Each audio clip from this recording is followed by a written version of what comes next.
Oh my fucking god! Huh? This nigga slap.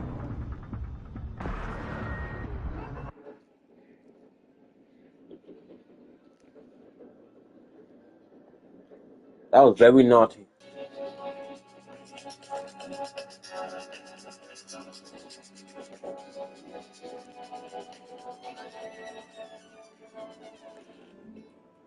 This is 2011's The Roommate, and I actually liked it, so if you plan on watching it, turn this off now or I'll ruin it. If not, this is Sarah Matthews. She's hot, she's just started college, she found a job at a coffee house, and she's been invited by a new coach Tracy to a frat party.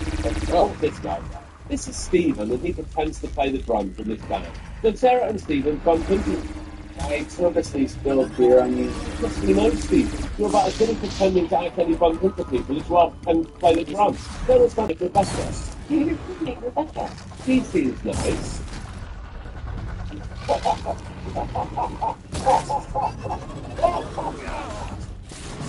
The next day at the school, Sarah's ex-boyfriend Jason called. Sarah and Jason were supposed to go to college together. Jason welcomed the deal, but now Sarah hates him. Later, Rebecca reveals that she hates her parents. Hate? Okay. Sarah comes up to this art class in a rough art museum, but Sarah prefers graffiti because she's cool and edgy. By the way, Sarah used to have a sister called Emily. She's dead, but she's got a tattoo of her name on her pin. While Sarah is out running and adopting a stray kitten, Rebecca is being a bit weird, looking through Sarah's stuff. She's even put a poster up of Sarah's favourite film. When Sarah gets back, even though it's against the school rules, they decide to Sarah's at work now, I know, here's Stephen, so they're going on a date, yeah. When she gets back to the dorm, she bumps into Tracy, who apologises for kissing her the night. Sarah forgives her. Rebecca overhears this. She's not happy because she wants Sarah all to herself. Rebecca has bought 2 tickets to see Sarah's favourite artist this evening, so Sarah reschedules her date with Stephen. Sarah gives Rebecca some earrings to wear, but Rebecca hasn't had her ears pierced. Rather than admit this dark secret to Sarah, Rebecca just forces them in. Yeah. It's gonna hurt. That's gonna hurt in the morning. Later that night, Tracy wakes up and has run out of water. So she's about to go out and... Uh-oh, what's she doing here? Oh, apparently she just wants to stare at Tracy, then go back to bed. Tracy then tries to warn Sarah that Rebecca is a bit weird. By Rebecca, Tracy has moved on and clearly doesn't want to get involved with any of this. The next night, Sarah is again out late with Stephen, so Rebecca is raging. She hears Sarah's phone ringing, because apparently Sarah leaves it at home. Of course. Well, isn't that what most people do? It's Sarah's ex, Jason. Rebecca answers it and pretends to be Sarah while Jason talks dirty to her. Then she tells him never to call her again. Next day, Sarah is at her friend Irene's, who asks Sarah to move in with her. Makes sense, because that way they can keep the cat, and Irene's never there anyway. When Sarah pitches the idea to Rebecca, Rebecca is worried that because Irene's a lesbian, she'll steal Sarah away from her. Oh, I see. Oh dear, she's identified the cat as the problem and she's taken it into the laundry room. That is just awful. What a cunt.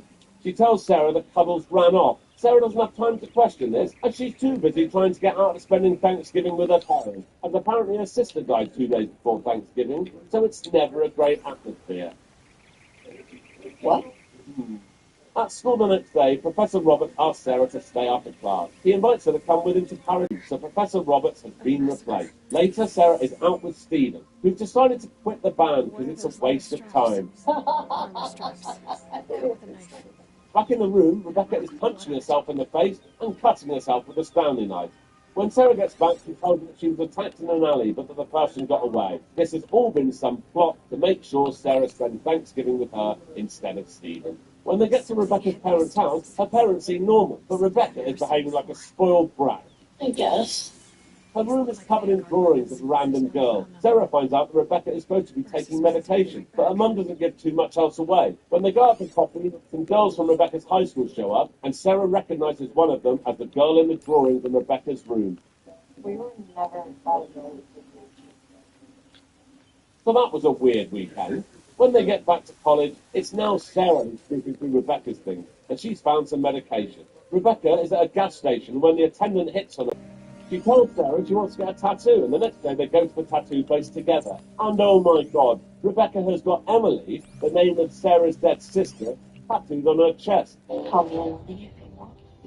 that's enough now, and Sarah is not going back to the room, so she's moving to the frat house with Stephen. As Sarah doesn't want to see Rebecca, she sends Stephen up to her dorm room to look for the last of her things. Rebecca has dropped her sketchbook in with the stuff he's taken, and when Sarah opens it, she finds that all of Rebecca's sketches are of her. Use that second sight of yours. I have to Next know we see what really Sarah's happened. ex-Jason. He's turned up at Sarah's dorm, but she's ignoring his call, so doesn't know he's there. Thinking Sarah still lives in her old room, he leaves a note under the door with his hotel and room number on it. Oh dear.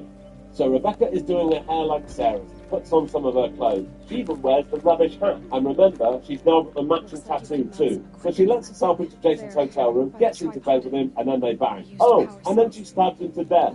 What? Sarah still can't find Irene, so she goes over to her apartment and asks Stephen to meet her there. The door is open, so Sarah goes in and finds Irene tied up in the bed and Rebecca standing there with a gun. Rebecca tries to kill Irene with a plastic bag, but Sarah stops her and they start fighting. The fight ends up with Sarah trying to jump out of a window, Rebecca locked out of the room with a gun, and Irene still tied up in the bed. Rebecca shoots the door open and is about to shoot Irene, but Stephen comes up behind her and makes her miss. But oh dear, one of the bullets has hit the window Sarah's trying to climb out of, and this apparently causes her to fall. Stephen is now kicking the shit out of Rebecca. He's knocked her up as Sarah is clinging onto a curtain dangling out the window. As Stephen is pulling her up, Rebecca comes up behind him and smacks him with this mallet thing. Sarah then tries to shoot Rebecca, but the gun is empty. Knowing Sarah was prepared to shoot her has driven Rebecca mad. And there's another fight. This time it ends with Sarah pretending to be choked out before stabbing Rebecca in the back. So that's it. Rebecca is dead and Sarah is back in the dorm. To celebrate Rebecca's death, they drag her bed out into the hall. Brilliant. Until next time. Thank you for watching. If you enjoyed this, please like and subscribe and check out this other video. Thank you.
Dude, I found this notebook in my closet that's disguised as Dexter the whole series, and I'd never noticed it before. Oh god. Dude, you gotta go. You gotta go. It says you're gonna... Oh, no, it's too late. Hi, everybody. My name's King Newsme. Most of you guys probably know of a little show called Goosebumps. It's only one of the most popular kids' horror shows of all time, based off books with the same name. Well, what if I told you that the guy who wrote those books, R.L. Stine, wrote another short-lived series of books called The Nightmare Room? It's kind of like Goosebumps, but it's more intense, scarier, more horrifying. Just kidding, it's pretty much the same as Goosebumps. Yeah, not much different, actually. And it also got a TV show that aired on Kids WB. Just like the book series, the show is very short-lived with one season and only 13 episodes in total, which is actually one more episode than there are books.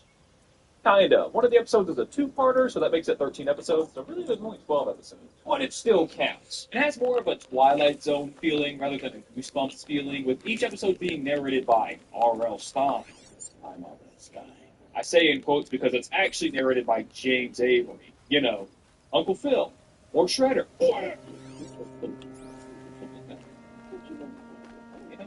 Today we're taking a look at one of my personal favorite episodes of the show, Dear Diary, I'm Dead. It's the 10th episode of the series, and it was directed by Steve Gubbin, and he also directed the 3rd episode, The Howler. Another great one. It was written by Paul Verbaum, who wrote half of the episodes for the show, and he also helped write all of the Halloween Town movies. Yes, even now. Just like every episode in this series, this episode has some star power, with a young Drake Bell, AJ Croft, and Brenda Song starring in it. Drake was already pretty well known because of his how work would I on the get up popular there? Nickelodeon skit show, The Amanda Show. And AJ was Alan Twitty in Even Stevens, which was still going really strong when this episode aired. But Brenda Song wasn't really known yet. She had a few small roles in a bunch of TV shows and commercials, but it would still be a few years until she became famous with London Tipton in Sweet Life of Zack and Cody. And now, ironically, I think she's the most famous out of all of them. She's married to Macaulay Culkin, which has to be awesome. It's also kind of awesome how they got both Nick stars and Disney stars in this episode. It's like uniting a universe together. But I know why you're really here, so let's quit yapping and get into the episode. The episode starts by introducing us to our main character, Alex Sanders, and his best friends / band members, Sean and Tessa. Alex believes that his mom is going to buy him a $400 guitar for his birthday that's coming up soon. He thinks this because his mom has been trying to be really sneaky around him lately, and she's been hiding something from him. And it looks like he's going to get it right now. And when he gets upstairs, he finds a desk? Apparently, Alex complained about not having anywhere to put his things, so as a gift, his mom bought him an antique desk, which is a very kind gesture, but Alex was really wanting a Fletcher Super Tone. Whoa. Just happened. Not long after Alex gets his new desk, his friends leave, and he explores his new desk by himself, where he finds a key that opens a secret drawer to a very dusty diary. Ew, bro! How long that thing's been in there? What if there was like a deathly virus hiding in the dust you just blew all over your room? Your diary, I'm dead. Yeah. The T-virus. Obviously, Alex opens the diary to read it, and oh great, there's cockroaches. And dude is awfully calm to have 4 giant cockroaches just inches from his face. I'm not even scared of cockroaches or bugs, but I would definitely jump back and at least try to trap them so they don't run loose in my room. I think Alex has the survival instincts of a potato. Maybe a rock. The next diary entry starts on September 12th. Ooh, that's really close. Which is actually the next day for Alex. It reads, Dear Diary, I lucked out in PE today. I had to run 10 laps around the gym, but there was a fire drill and I got out of it. Wow, everything's stuck. Alex isn't very impressed either and just puts the diary back in the drawer and leaves. But after he's gone, a mysterious force slams the drawer shut. The next day in gym class, Alex pants a show-off who's doing pull-ups with 1 finger. Wait, hold on, that's actually super impressive. Of course, this gets Alex in trouble, and as punishment, he has to run 10 laps around the gym, which is exactly what the person who owned the diary before had to do. And before he can even start running those laps, the fire alarm goes off, which saves him from his punishment. This immediately gets Alex's spidey senses tingling, and he knows something is up with the diary. Get it? Drake Bell, where's Spider-Man? Spider-Man.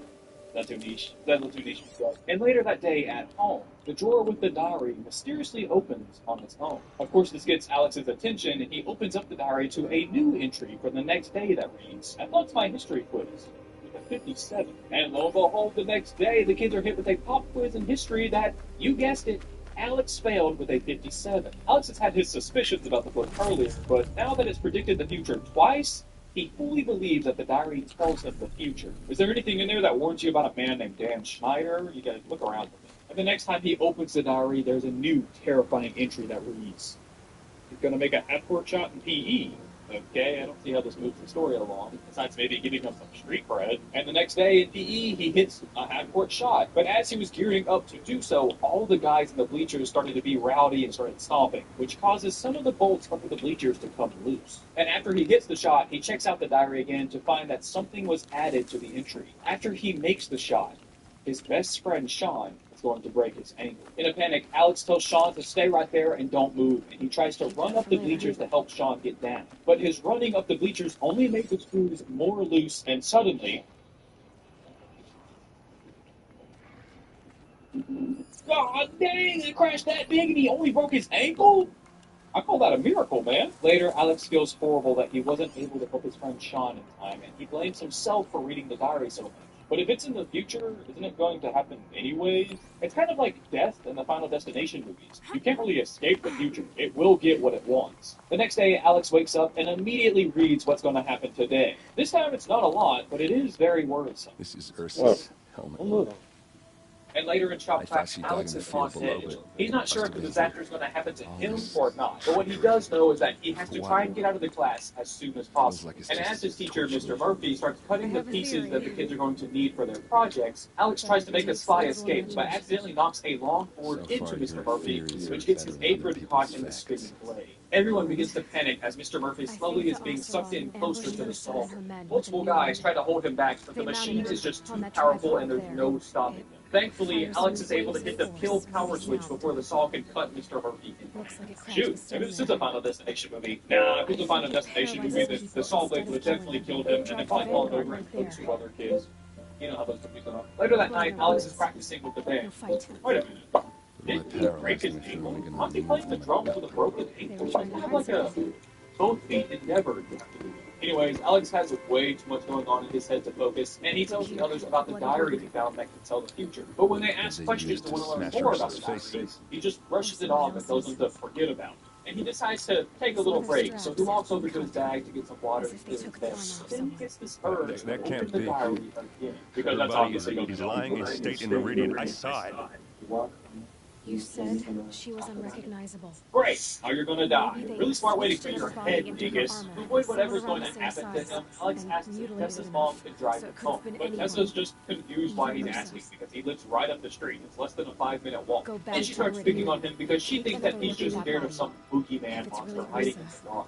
And Alex has too Or big of an someone. ego and doesn't like this slander to his But if name I'm and right- decides to just go home alone. But before he leaves, Then an my unfortunate sister could be ant alive. so the place doesn't catch on fire. I'm And it's a going. miracle that it Meet me hasn't back yet there when because you the can. plug that the ant is plugged into shocks Alex so bad that it makes the power to the house flicker. Where they all agree that they need to fix the power situation before someone gets seriously hurt. But even though he was shocked pretty bad, Alex figures that maybe the intense shock was the bad thing that was going to happen to him before he got home tonight. So it kind of soothes his head a little bit, but still, on his way home, Alex is super paranoid, jumping at every tiny noise, constantly looking around his shoulder, until a car alarm distracts him and a small pickup truck starts barreling towards him. And the next shot, he's dead? Holy crap, they actually killed him! And since it's Alex's funeral, everyone is so sad. Except for Tessa, who doesn't like his coffin. Absolutely answer yes. A sentence that's so mean that Alex comes back from the dead to argue with her about it. Wait, what the hell? Obviously, that was just a dream, but he did actually get hit by the truck. Luckily, it did swerve out of the way enough to not injure him too badly, but he does have to stay in bed for just one day because he's very sore. And like the awesome friends that they are, Tessa and Sean come over to see if Alex is okay. And after talking to his mom about the accident, Tessa finds it weird that Alex knew something bad was going to happen to him the night before. And she tells this to Sean, but Sean just thinks that it must have been some kind of coincidence, because there's really no way he knew what was going to happen. But Sean's explanation just isn't enough to satisfy Tessa. So Sean heads home, and Tessa sneaks into Alex's room to check on him. She's going snooping. Later that night, Alex wakes up to find the diary is missing. And the next day at school, he asks Tessa if she took the diary, which she denies at first, but almost instantly folds under zero pressure. Alex tells Tessa that she needs to give the diary back. It might seem cool to know the future, but it comes with some big burdens. But Tessa isn't worried about the burdens at all. Actually, she's been handling the diary pretty well, and she's even excited to take on the day now that she's extra prepared. But the diary is almost like a drug to Alex. It's like he can't stay away from it for too long. So it doesn't take long for Alex to sneak into Tessa's locker and steal the diary back to throw it away. But before he does so, he just has to read it one last time. Dear diary, I'm dead. Reading this shakes Alex to his core. Since Tessa was the last one to have it, Alex thinks that Tessa is going to die. And this sends him on a mission to find a way to save his friend's life. Later that night, before they practice, Tessa is plugging everything in, and just before she can get the last plug in the outlet, Alex runs into the basement and tells her to stop. He tells her that he stole the diary back from her locker, and it says that she was going to die. Whoa, you wrote that in your diary? Honestly, a valid reaction for someone who has no idea what's going on. Check on your friends. Tessa tells Alex that the diary didn't say that when she had it, but Alex knows what he read, and he wants to make sure that she is super careful to avoid her own death. Are you two like in some sort of parallel universe? Honestly, Sean, they might be. This diary stuff is really weird. Then Tessa tells Alex that her entry just warned her about the big store, but that's literally it. But hearing that someone's gonna die has Tessa on edge, and she takes a look around to find Alex is holding the shoddy outlet that shocked him earlier. and he's standing in a pool of water. Suddenly, it all makes sense to Tessa. The diary entries change based on who's holding the diary.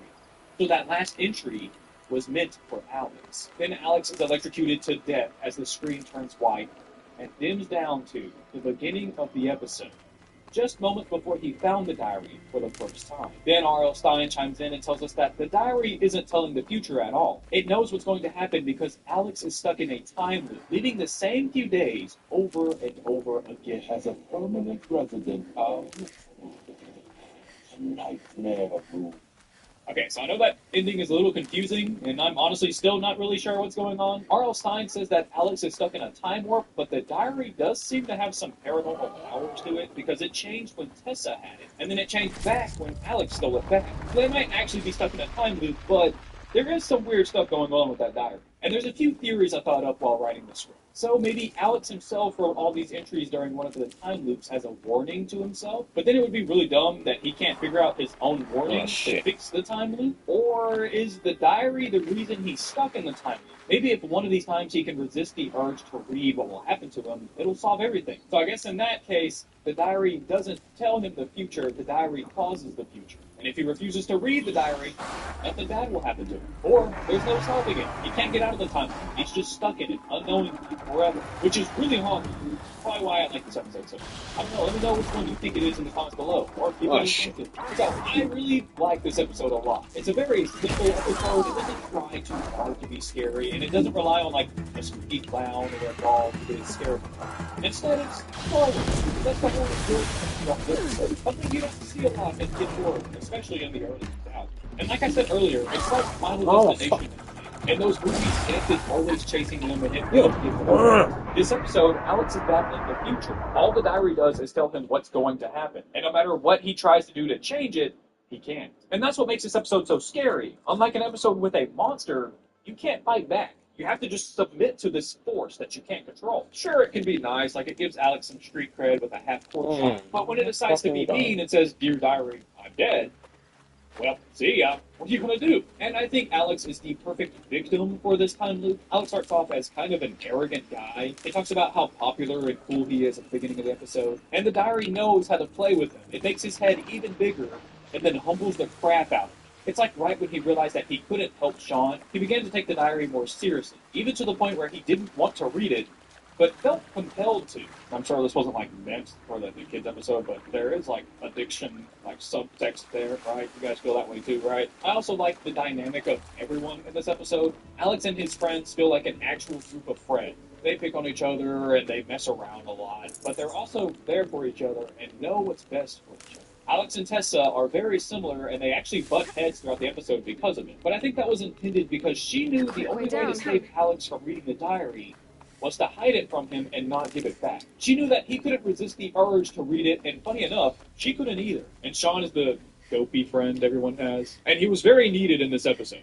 Dude was cracking me up the whole time. I do have a couple of complaints about the episode, though. The most notable one is this episode is extremely rushed. There are some scenes in the episode that are like less than a minute long, just to show you that the book is spooky. And if your scene is less than a minute long, maybe just cut it from the episode. The scene I'm really thinking about is the pop quiz scene. We didn't have to see Alex go to school and then come home for us to understand that he had a pop quiz and didn't do too well. The audience already believed that the book tells the future, so when he reads that the next day he's going to fail the test, you can just cut to the next day where he failed the test. Also, the scene where Alex is about to get hit by the truck, it just seemed like the sound designer threw as many spooky sounds to the scene as possible. It's pretty bad. It's a pretty bad scene. I think it would have been a lot spookier if it was like deathly quiet and you maybe threw like a big snap or something. But it just sounded like a Johnny Test episode. Just imagine this, just like...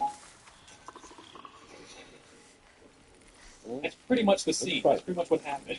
And there were also some pretty goofy, over-the-top scenes in the episode that helped the episode. But I also like those scenes because they're silly. It's like a double-edged sword for me.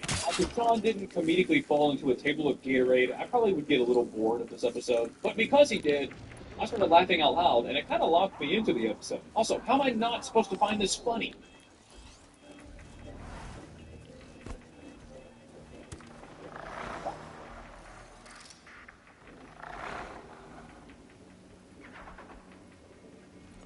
Come on! but they're all pretty small issues that don't really ruin the episode completely. This one is definitely one of my favorite episodes. Second of all, the whole series is free on Tubi, so you have no excuse to not like it. And I'm also sure you can find the episodes on YouTube somewhere. Time I say they're different channels, the whole series is here on YouTube, by the way. Links are in the website. Okay, great. Shut up. But that's all I have for you today. I have a Patreon. The $5 membership bonus content. I can be a thinking question you already. Okay.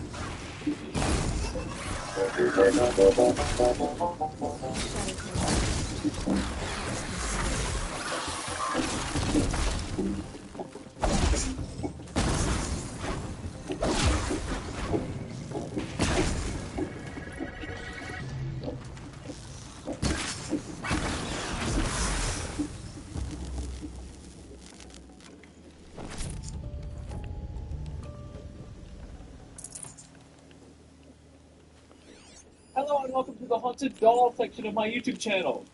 The Goosebumps section is that way. I don't know if you guys are here for that. Hi everybody, my name is Goofy, and it's been a while since I've talked about Horror Science Forgotten Child, also Nightmare Room. What is that, you might ask? Well, that's a good question. The Nightmare Room is one of the lesser-known Arlstein TV shows, but over the years it's kind of being brought up more and more, so it's really not as niche as it used to be. After the success of Goosebumps, Arlstein decided to team up with Kids WB to adapt his other book series, The Nightmare Room, into a TV show for the network. Sadly, it only lasted for one season and 13 episodes, which is actually one more episode than there are books. And some of the episodes aren't even about the books, so I really think they expected the show to just take off. Especially since the show stars so many young actors and actresses like Amanda Bynes, Drake Bell, Frankie Muniz, Brenda Song, Kaylee Cuoco, and in this episode in particular, Shia LaBeouf and Dylan and Cole Sprouse. Unlike Goosebumps, this show tried to have more of a Twilight Zone vibe, which means they pretty much just copied some things that the Twilight Zone did. Like at the start of each episode, we are introduced to the show by R.L. Stine, who's actually not R.L. Stine. I'm R.L. Stine. It's actually James Avery, who you might know as Uncle Phil in Fresh Prince of Bel-Air. And each episode ends with R.L. Stine giving us a final message. It also kind of just copies the Twilight Zone intro. They're pretty similar. Today we're taking a look at the second episode of the series, Scareful What You Wish For. An episode that has been recommended to me a ton ever since I started talking about the show, and even before it, I believe. And I...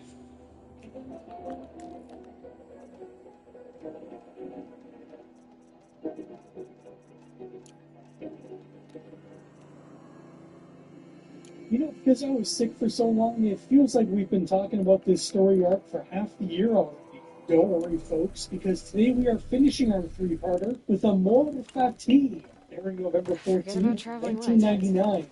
Mort Fati caps off our three-part arc with some things that happen, people that go places, and a beginning, middle, and end.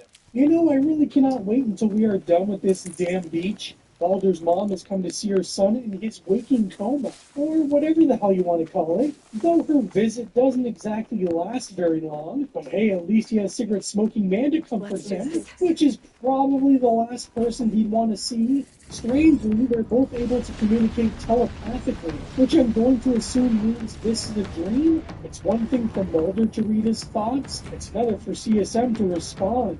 Cigarette-smoking man injects him with something that brings him back and offers him a choice of life or death.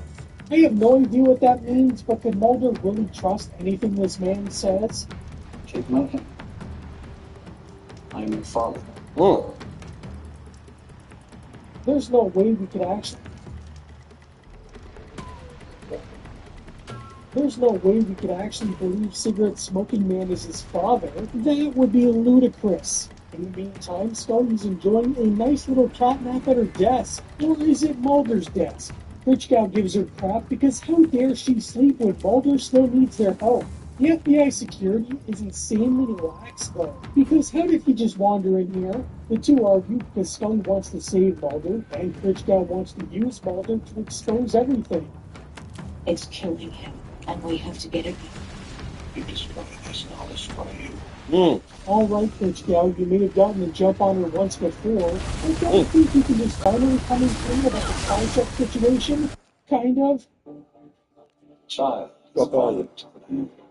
Well, that wasn't exactly the voice I was expecting. This is like when young CSM sounded exactly like old CSM.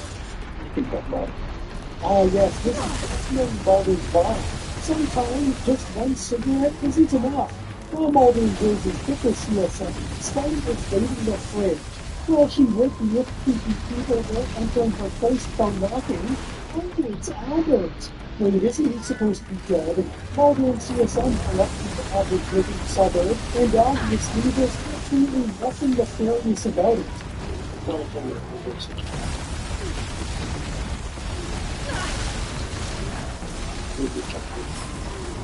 Well, this seems exactly like what Mulder's mother would do when signing her son at the hospital. Well, wait, there's his mother right there. But who could she possibly be talking to? I can't think of anyone she would know that smokes. Mulder randomly enters one of the houses for some reason. I mean, even if CSM left me out there, I wouldn't just start exploring people's houses. Well, you can change your name. Uh, I can't change your name too much. And isn't he also dead? Yeah, he's definitely dead, and yet he's right here. That is exactly the kind of thing someone who's supposed to be dead would say. Mulder starts having dreams about the strange citizen, and he's waking up his bed by none other than Fowley. Oh, look at that. She just happens to have the key to his handcuffs. I need to ask her, why do we still have handcuffs? Why didn't CSM take them off, or maybe even deep throw? Considering the reason why Fowley is there, I'm surprised she doesn't keep them on. Oh god, this is like watching your parents kiss. Scully tries contacting Mulder's mom, and it seems like no one wants to talk to her. She was happy though. She then receives a mysterious book about Native American beliefs, which conveniently coincides with some of the writing she found on the ship. Now, hold up 1 second. Scully was just mysteriously sent this book, yet somehow it's the exact same book she was passed out on in the beginning of the episode. How the hell does that work out? Scully calls up Skinner asking if he sent her the book, because it apparently explains everything that she found in Africa. Skinner quickly hangs up on her, so she goes to check on her. Need to see some homeless-looking man leave his office. Can I ask why no one finds it odd that some homeless bum is allowed to just walk freely inside the FBI? Back with Mulder, who seems to be enjoying his newfound domestic life. Though I'd rather bite down on a cyanide thing. Not because of the domestic life part, it's the with Fowley part I don't like.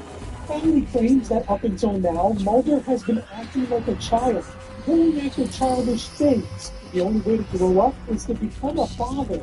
That's kind of stupid. I could have a million kids and that wouldn't stop me from acting like one. you fucking See, I told you not to threaten Scully. She might be 5'0", but she has an attitude the size of Godzilla.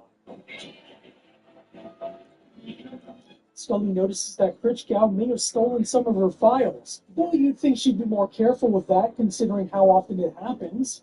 Critchcow thinks that whatever she found is the key and that Mulder might be alien. Though wasn't it Scully who said we're all alien? If that were true, that would mean that Gibson is some part extraterrestrial. Mulder and Fowley pay CSM a little visit, but this feels way too Mr. Rogers to me. What, suddenly these two are just supposed to be friends after everything that's happened? Well, would you look at that? Mulder's sister. And it looks like he's got a few nieces, too. Maybe it won't be so bad. Oh, we should have known it was too good to be true. Scully finds Fowley at FBI HQ, and she is not happy. Oh god, I hope she punches her in the face. Scully wants to know where Mulder is, and Fowley fires back by blaming Scully for what's happened to him. I have no idea how it would be Scully's fault. In fact, she seems to be the only one actually trying to help him. Anyone notice how Mulder looks very much like Jesus on the cross? Against the oncoming violent plague. Now, I thought all that shit went out the window with the destruction of the syndicate, but I guess not. So what was even the point? Also, is that taboo? Getting married to Fowley might be the scariest nightmare ever. The second scariest nightmare. Do you think Fowley can even have normal human children? Oh, so no, Fowley's died. What a truly sad thing to happen. Oh. So what they're planning Don't is want the same taking thing? whatever is affecting Mulder and giving it to CSM, so he can be immune to the oncoming threat. But in the process of doing so, there's a good chance Mulder might die. Oh, now Mulder's like 100 years old? All the great effects they do on this show, they can never seem to nail old age makeup.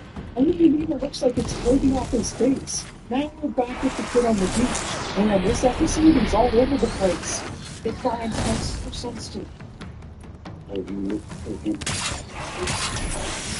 Back with the boldness, old man, and just tell her where Mulder is. He seems to know, but he's just like, maybe he's been in here all along. Again, nothing's supposed to be dead. Back with CSM and pals, so they're planning on extending this thing from Mulder and getting it to CSM. But why exactly? Would it not do the exact same thing to CSM? I mean, there's gotta be a better way of going about this, though. Hey, I do not like the way you look at Fowley. I know, is Fowley starting to have second thoughts? I don't care what you do, lady. I'm still not gonna like you. Back in the dream world, I guess, it seems like Mulder has outlived everyone he has ever known, which might be the worst fate I could ever imagine. Don't worry, though, because it's about to get much worse.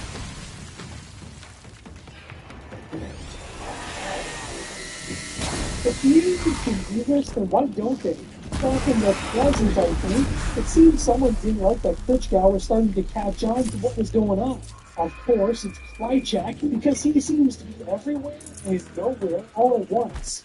I feel you, Scully. A good prayer session just knocks me out, too. Someone slipped something under her door. Let's just hope it isn't from a secret admirer this time. It looks like it's a membership card to the Department of Defense. Not nearly as good as a membership card to Blockbuster. So now Scully is with old Mulder, and all she's doing is giving him shit. She does tell him to get up and fight, but I'm not sure what he's supposed to do when he's 100 years old.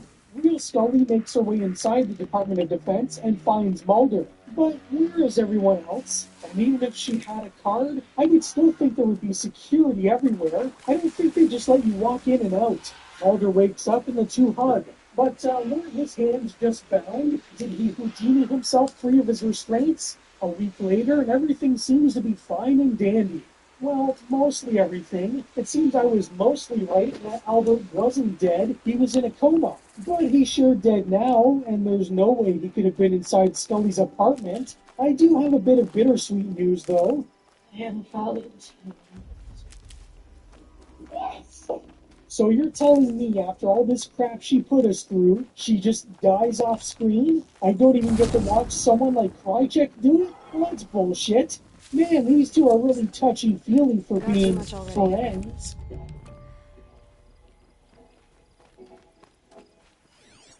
A Mod of Fat Tea certainly is an episode. With how much it cuts back and forth from dream to reality, it's kind of disorienting.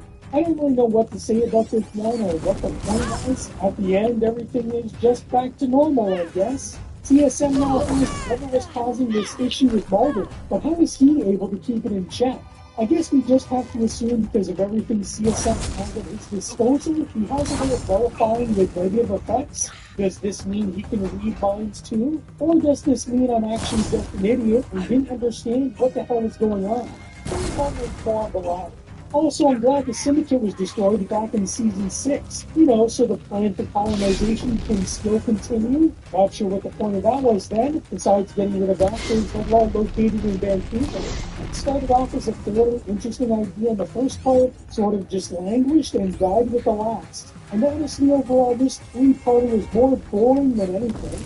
The only good thing that came from it was Fowley finally getting what was coming to her. But they couldn't even show us. They had no problem showing Scully's sister getting shot, despite Melissa never doing anything wrong. With Fowley, nah, let's just have Scully say she was found murdered at the end of the episode.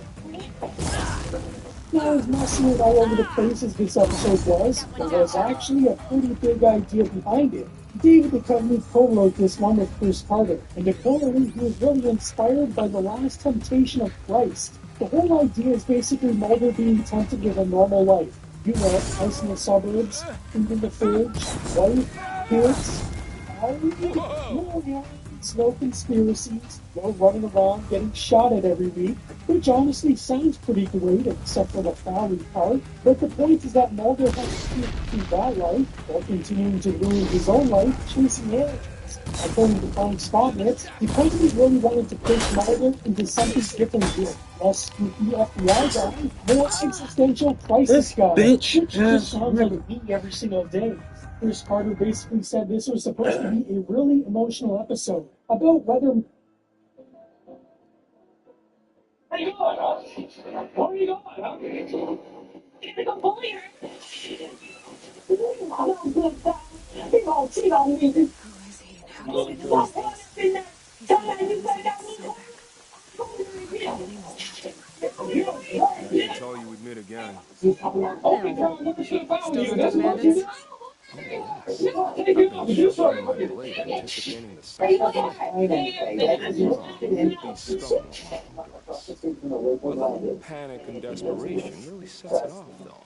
Like an incense. Cousins, welcome back So, to the what's your channel. grief called? Today we Hey, are going to cousins. do another recap So much for of a small few talk. Cheaters Are episodes. you I ready? personally want to thank you Just all don't think for this giving means me I more enjoy it. episodes to do. But the Don't get Yeah, videos nervous. are a cousin. lot We'll fun taste the for me. sweetness of I'm really grapes. looking forward to doing more of these because, Cheaters is my kind of bestie, okay? But with that being said, while watching these Cheaters episodes, I noticed some things. And I have a lot of thoughts. So let's get into it.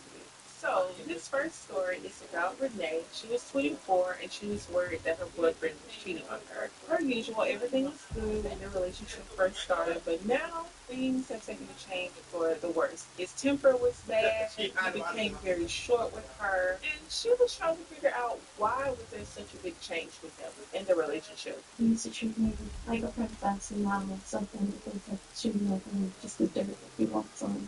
I wonder, spend the rest of my life living there. Just don't know how I can do that to someone if they can't be completely honest with me and treat me the way I need to be treated. So, the investigation begins, and we follow her boyfriend Steve, who was 25. We fast forward to day 3 of the investigation. We follow Steve as he leaves his home and goes to a local bar where he works.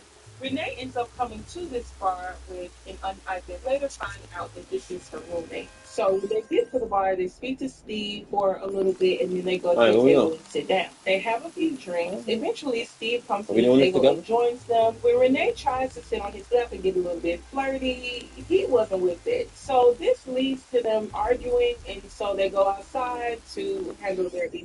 And as they're outside, they continue arguing, and he even gets aggressive with her. So I guess Renee was fed up. She goes to sit in her car while her friend goes to see what's up with Steve. Back in the bar, everything seems cool at first. You see the friend go back to Steve to check on him, but shortly after, they kiss. And it's Stuff right this here at this around. moment where it's confirmed that Homeboy is cheating. And he's cheating with her best friend. So after kissing her best friend's man, Ashley, that was her name by the way, goes to comfort Renee in the car like nothing even happened. Day 6 of this investigation, Steve and Ashley go to their apartment's rec room where they spend most of the day. They hang out, make some smoothies, get a little romantic, I guess. He gives her a little foot rub. I mean, they're just acting like this is normal and they are in a legit relationship. But after this, they go home, and that's that. On day 7, Steve leaves home again and goes to another bar where he meets up with Ashley. On this day, Ashley was celebrating her divorce. So they went to this bar to chill and to celebrate her freedom, I guess. So we found out that this was the reason that Ashley was staying with Renee. She was going through a divorce and she needed somewhere to stay to get back on her feet, which was really nice of Renee. But it's a sad thing when the only way that she could think to pay her back was to sleep with her boyfriend. I mean, that's quite a way to thank someone for their generosity. But while they're at this bar, Steve goes to the bathroom, and while he's there, another guy steps to the table and tries to talk to Ashley. Now, Steve comes back from the bathroom, sees this, and instead of just letting the girl do her, because again, she was newly single, he was the one in the relationship. He gets upset with the guy and pummels him to the floor. So, of course, he gets kicked out of the bar and he begins to take his frustration out on Ashley. But then that frustration turns into passion and We don't need to see you anymore. And of course, we have to Oh, do the infamous cheaters phone call. Hey, what's up, man? Hey, what at lunch? Can't do it. I just ate lunch. But I also ate my oil change in my car. Can I go over there with you? You know, you'd be in the way. What? I gotta go. What are you talking about? I gotta go. Bye. So after this, Steve goes home and he spends the rest.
Here we are.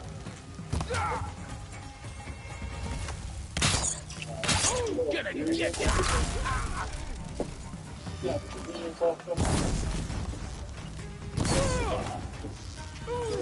Damn! Whoa!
Search this up.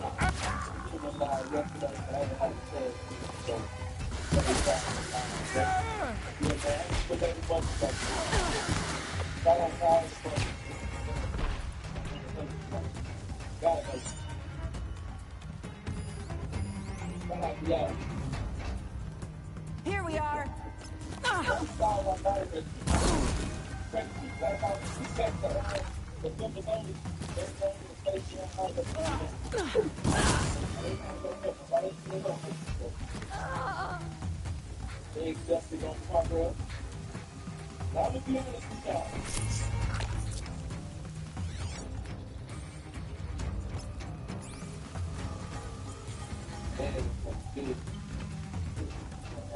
Should we move that away?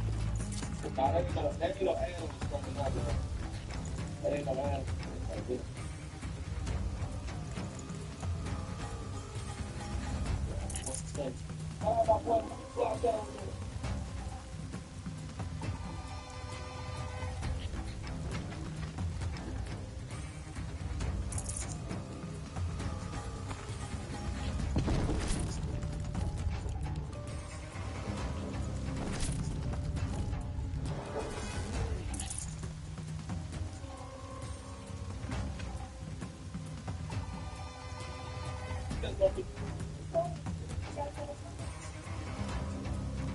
got one control.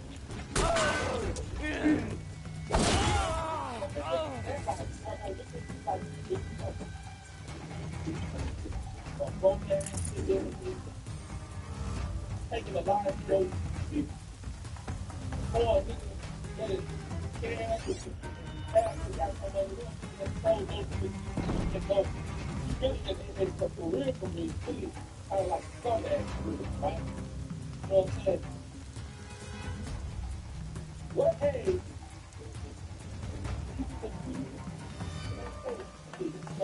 I got out of there, LeBron, the old ass still do, but he finna retire, like, he gonna have to retire. Like, you work in a factory job, after the every job on earth.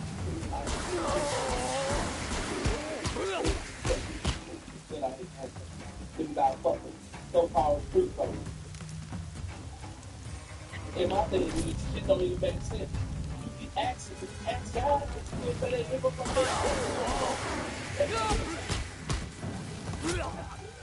that can't even happen.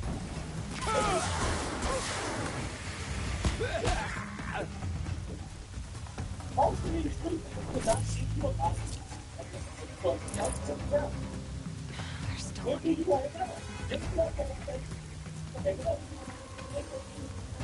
They go finish.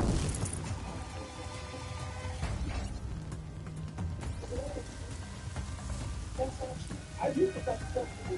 But how is that true when you're not doing the same thing that before you make it? A lot of people stand up and everything around the guy says he wants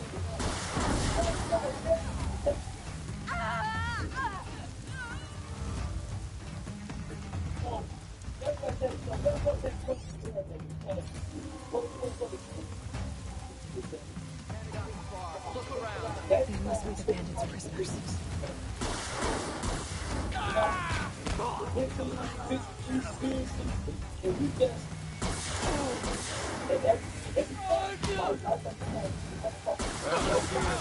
I made black with arrows. Ah, nostalgia. all these motherfuckers, you born. You're born.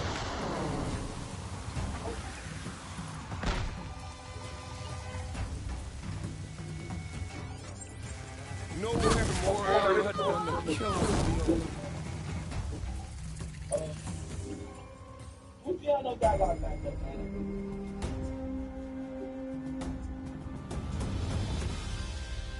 One more quick thing before I play this. It's over. It's for picking up and driving. Sometimes you try shit when you don't. Never let anyone say the car just slack off. As the sun witnesses, we do. You're not a, like, I mean, maybe you'll succeed elsewhere. I think you're a great art and art. I think you're great and art. But as far as you running the record label, I don't feel like you teach your artist. And everybody wants to say, oh, you're a grown man and all this shit. I don't give a damn what y'all say. At the end of the day, I don't give a fuck if you're 50 years old. Niggas ain't gonna do right. I'm not gonna give you my money for you to fuck off with it. No. I give you the money, you sign this contract, you gonna need to be fulfilling what the fuck you signed the contract to do. Straight up. I don't trust you to do right. I don't trust damn near nobody to just do right.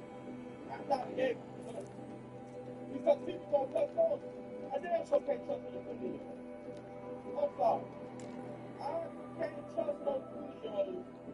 For me, for you to goddamn trust a 20-year-old, that's like giving a fucking, you give a 20-year-old $1 million to death. They gonna damn near kill themselves. You gonna get a whole lot of drugs, fast cars. You know, like, for real. That ain't what you do. You know, Gucci man don't give a fuck about it. And it shows. Still sniffing around. If those traders across the lake feel like I do, this ceasefire won't last long. And when you add that to the fact that this is your what, sixth plan on you did this shit 5 or 6 times, regulated you. You don't do nothing like the Iranians do. Change the goddamn name of the store and then, you know, they get caught gambling in there, whatever, the police come, up the store, boom. They change the name of the store. Couple days later, they just right back on it. That's what you should do. Why does the Sun King let this drag on? He should kill his brother Edelman like he killed his father and be done with it. Real talk. So he sucked. I'm gonna be honest. He sucked. And Gucci, to me, has a lot to do with why them boys, or why nothing, they come from over 17 ever succeed. For real. We're gonna check this video out. These Let will me go keep down it. to this. Mel, release a J. Did y'all hear that?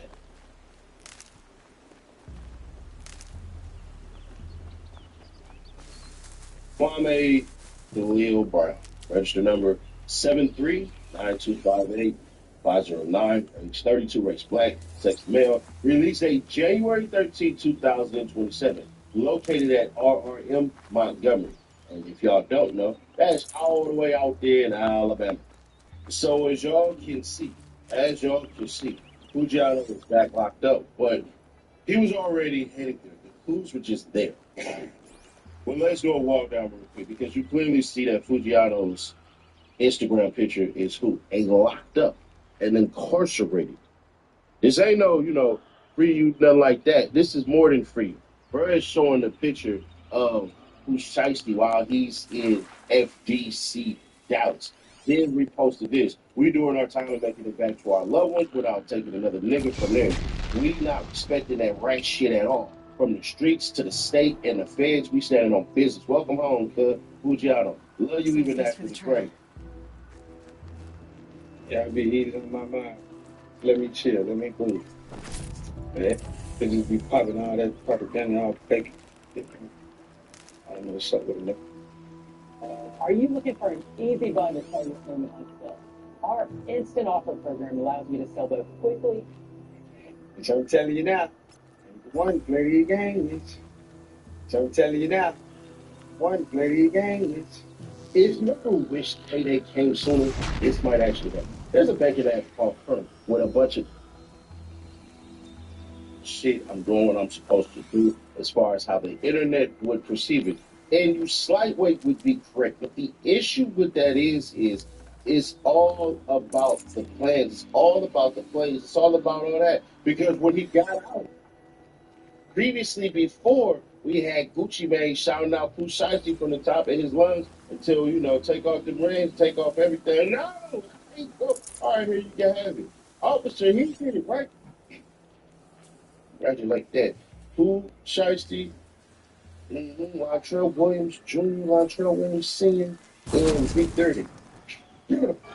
But the thing is it's not just that. It's not just the energy that he had, it's what he didn't have. And people are either not being honest about this or they didn't know. See, Fujiano wasn't getting no money from Gucci Mane for a while. We talking about for years. Y'all act like the streams just stopped. That revenue stopped coming in from all this shit that Fujiano was doing. It's not like Fujiano got a full boatload of money from Gucci Mane. That's not it at all. Y'all gotta remember, Gucci Mane has been screwing over his artists. Listen to this and listen to how Fujiano was coming. Right? Still on level 100% of it. Shaq, I got big plans for Shaq. Yeah. That's what I've been waiting on, Shaq. Yeah. So we finna go up. And who finna come out too, and I got big plans for him too. I got to just execute these plans. Bro, it's very exciting times now. Yeah. I've been waiting on him, I can't lie. Who would play the young Gucci? Need them soon enough.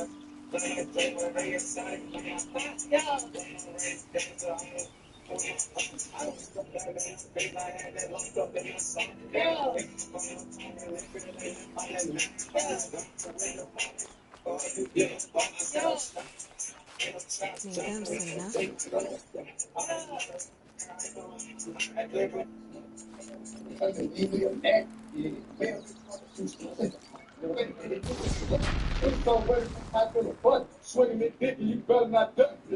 Clap, clap, clap, clap, without my thing, back, back, forward, get it, running away.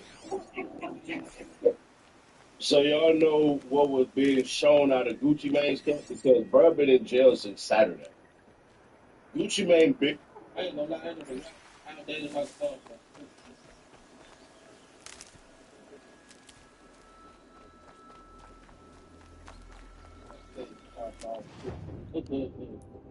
Somebody said A saying, what happened to AK-47? He good. A-gang, I don't know what's going on with AK. Why he ain't been posting on YouTube for real? I seen like a couple posts on his IG or whatever. And I don't know, me and AK, if we ain't into it, nothing like that. We just haven't been communicating. Yeah, I've been busy, man. I've been trying to figure stuff out. Back out, man. I've just been busy, man. I've been working. Save this for later. So I haven't really had time to, converse with him or whatever. But I know he's still alive. I don't know why he hasn't been posting some time with him.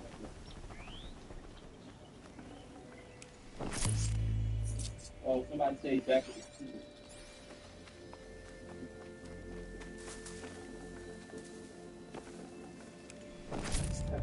Ben knew that his ass was in jail since Saturday any doggone way. So it's not like this is basically quote unquote new. It's the fact that Gucci Mane is pretending to be broke behind closed doors, but then they find excess wealth to everybody else. So you see Mother's Day look like this for Gucci Mane, while I want to show y'all the next clip immediately following afterwards, the people he's actually hurting that will make people take penitentiary. It's a call to arms from your inner desires. Or a cry for help. I wouldn't fight it. I can tell. I don't remember when Gucci was trying to act broke. Time to move on. A brief encounter for us, but the end for them. They were squalid lives anyway. Like a ring and like so when was he actually broke? Nigga had more jury than most people make. Most people okay.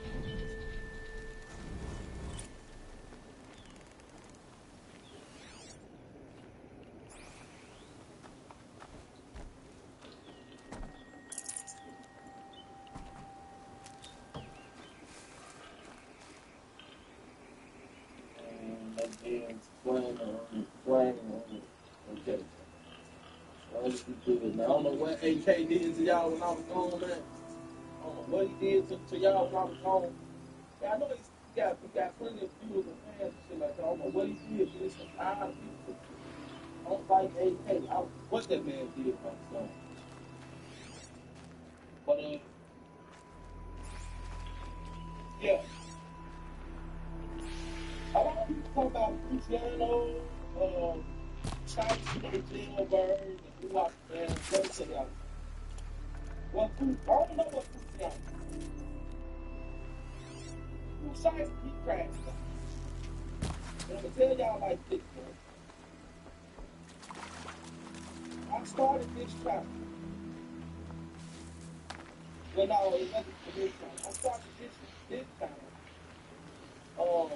It was which I had always had, but I got active on the channel. That was my first time. Just that. Y'all been here from the beginning, which is not too many of y'all that actually still watching this. That was here from the beginning and seeing me actually come from the bottom. We gonna watch it. Long story short. So they called Spain over there. Good. Neat. This man was trying to get off the block. They ended up playing with the block. Alright. And last night,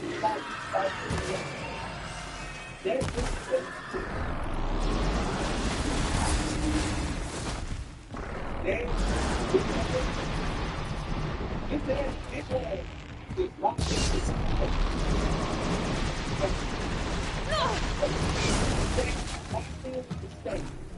said that love them. And they said that you after we served you, like, so they took care of life.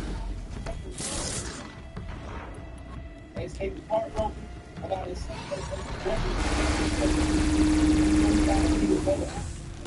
That was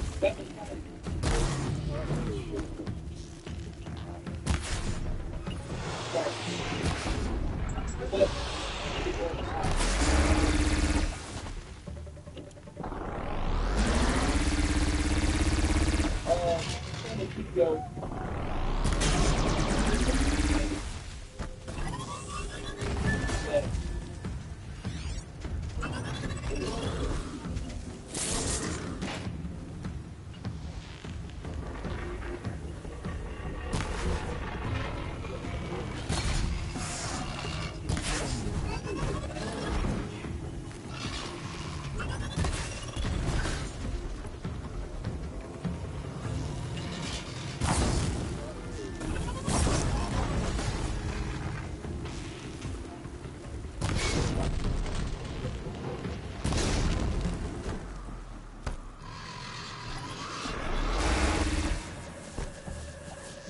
Do y'all remember the dude that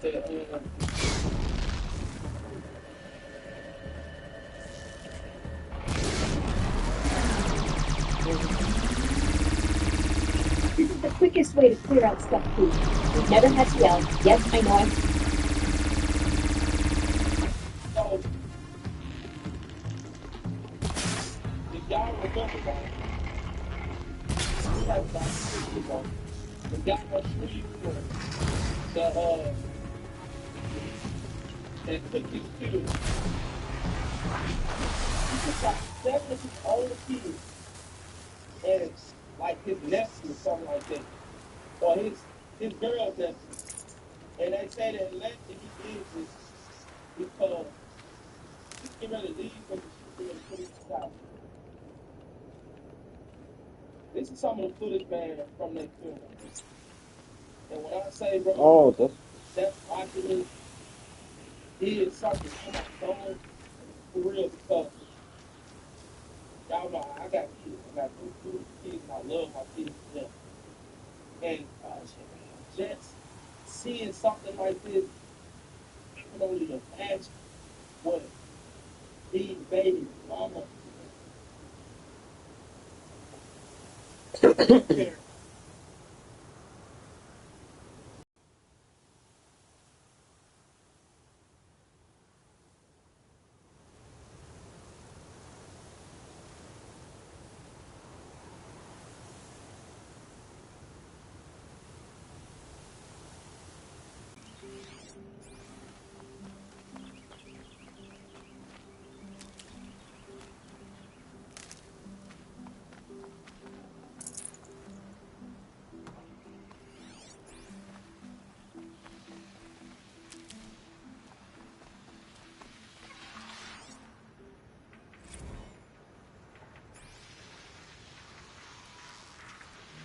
Ready or not.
New plan.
Out of ammo.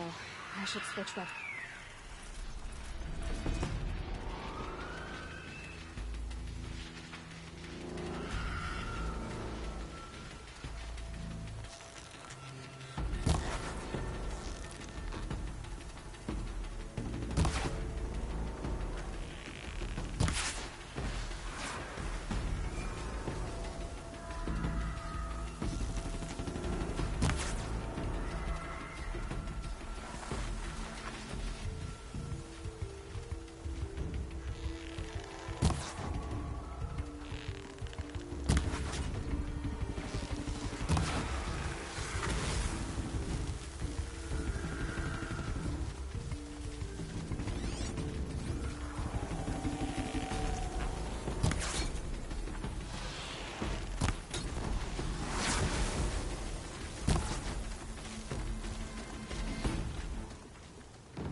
Just stay out of their way for now.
Face the sun's judgment.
And one of these.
those things from the market.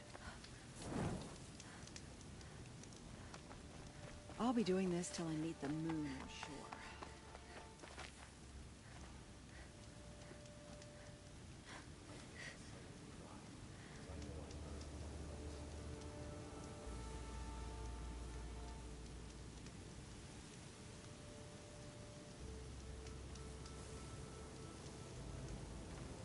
I once caught a glimpse of Red Maw, a thunderjaw with scars from countless battles. I ran. Been doing this since I was small.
Just holding on.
Grab this now.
thunderjaw in the south that can destroy a village, then disappear into the hills.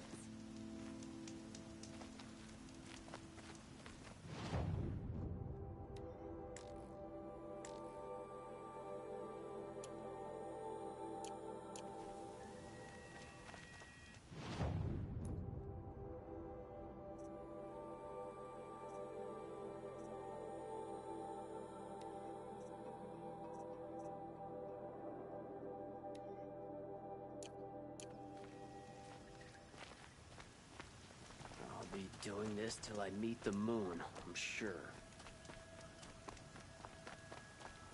Karja had been here working since the spire cast a shadow on the mesa.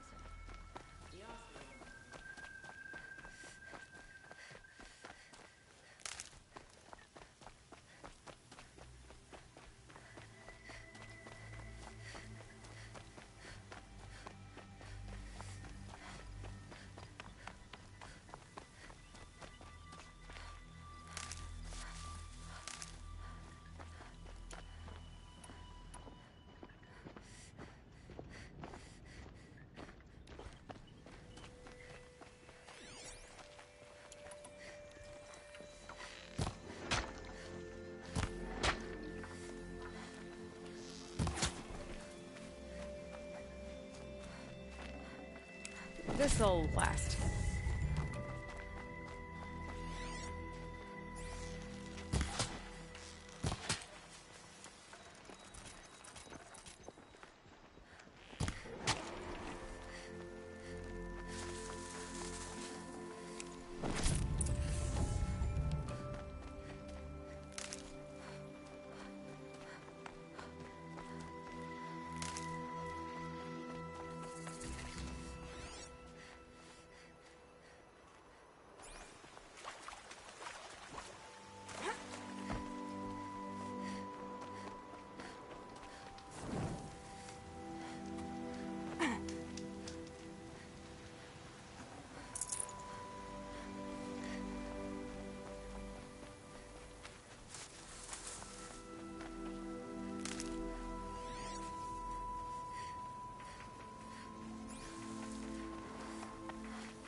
Good. I can use this.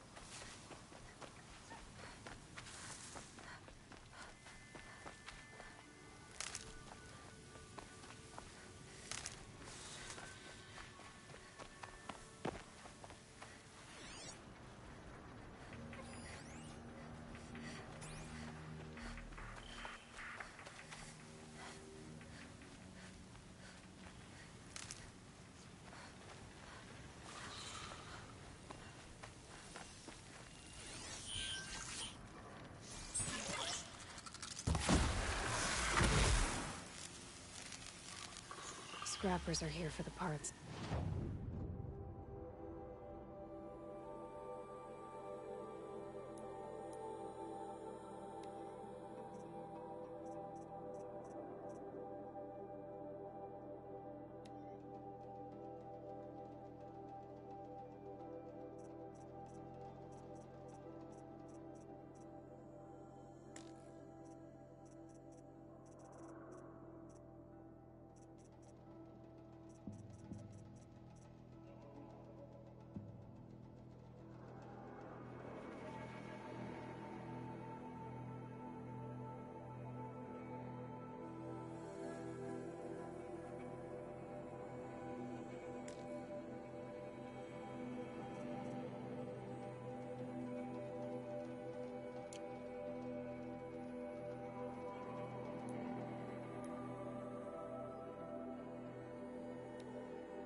Good for an old remedy.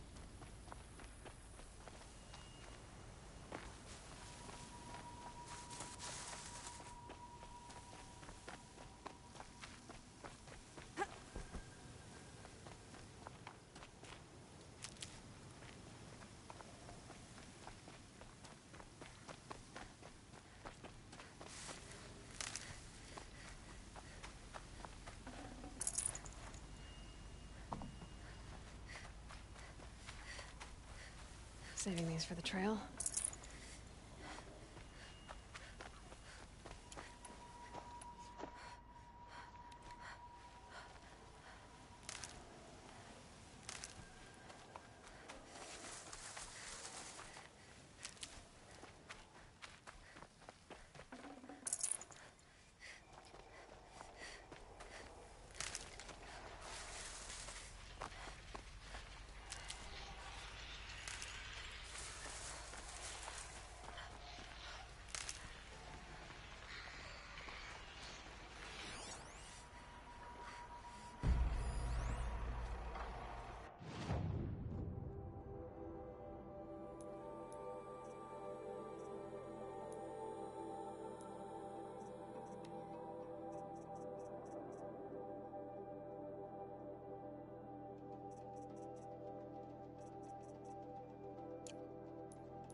When the work is done, then I can relax.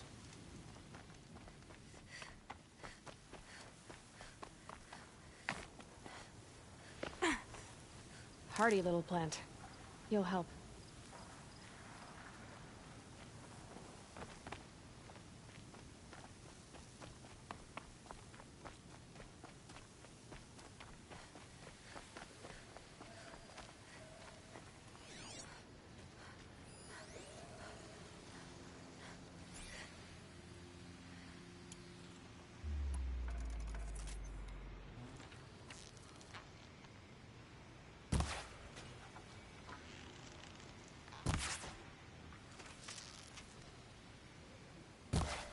I've been seen.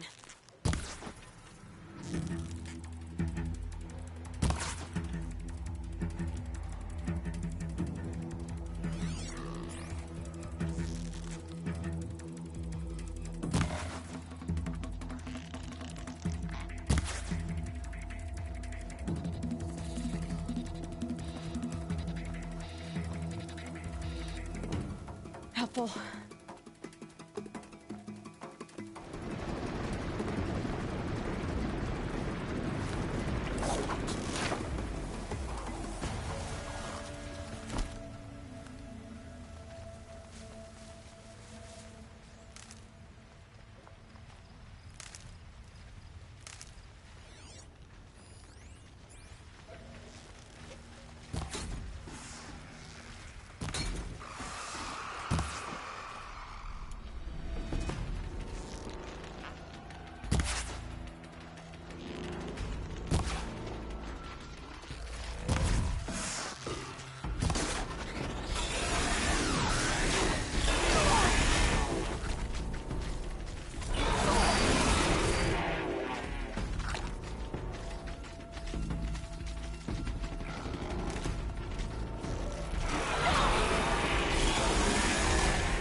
Can't be too prepared.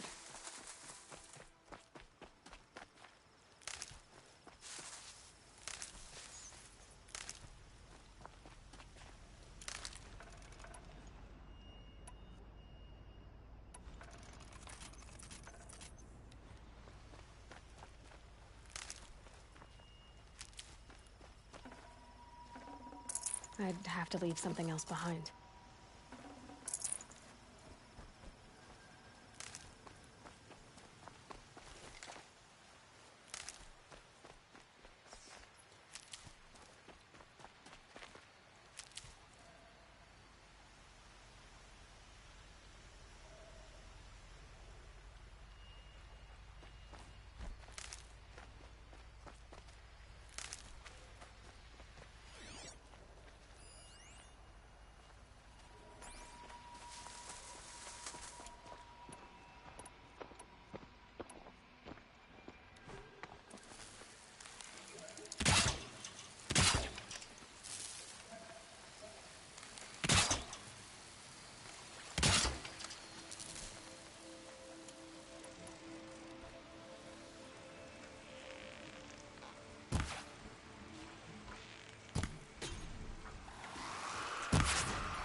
Now's my chance.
No room.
Healing supplies. Lucky.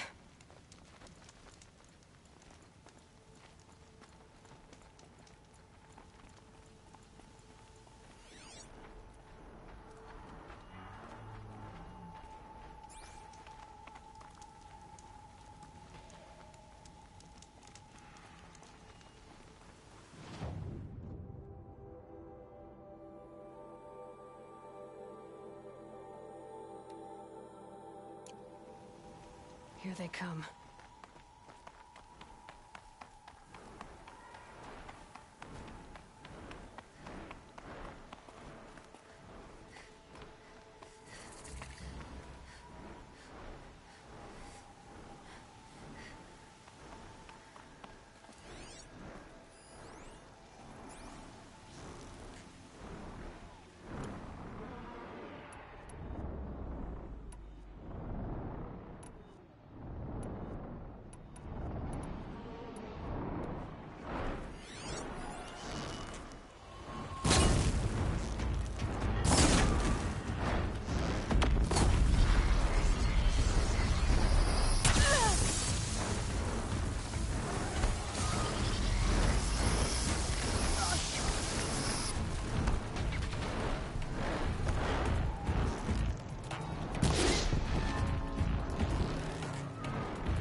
By the sun. Are you Nora? I've never seen one at a hunting grounds before, or at the Hunter's Lodge. How interesting. What do you do here?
This is a place to test yourself against a herd of machines in the stamina trials.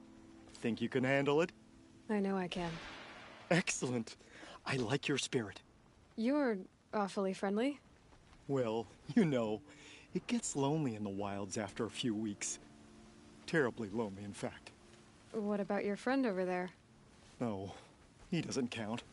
Barely ever opens his mouth, and when he does, nothing interesting comes out.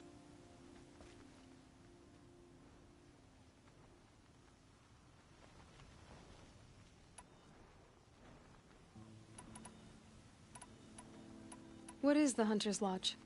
A place in Meridian where hunters gather, socialize, and brag a lot. Me, I just love hunting machines. If you win 3 half-suns at any of the hunting grounds, you can enter the lodge yourself.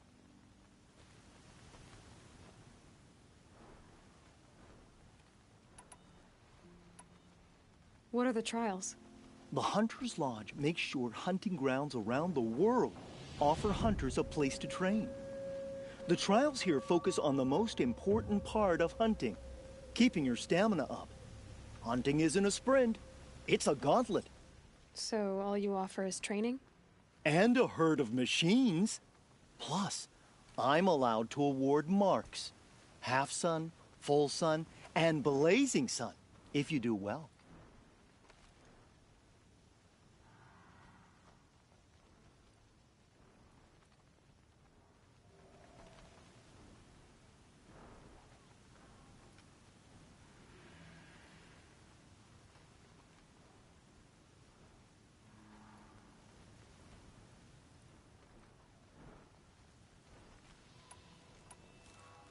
Which one will you try?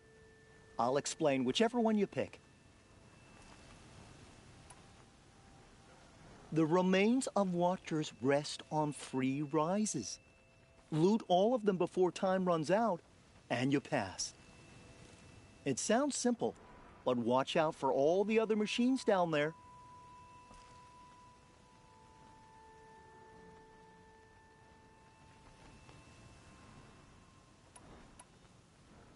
I would have chosen the same one. Slide down a rope, and I'll start timing.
Let's see.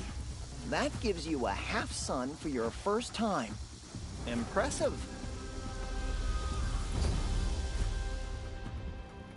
I should leave for now. Till the next hunt.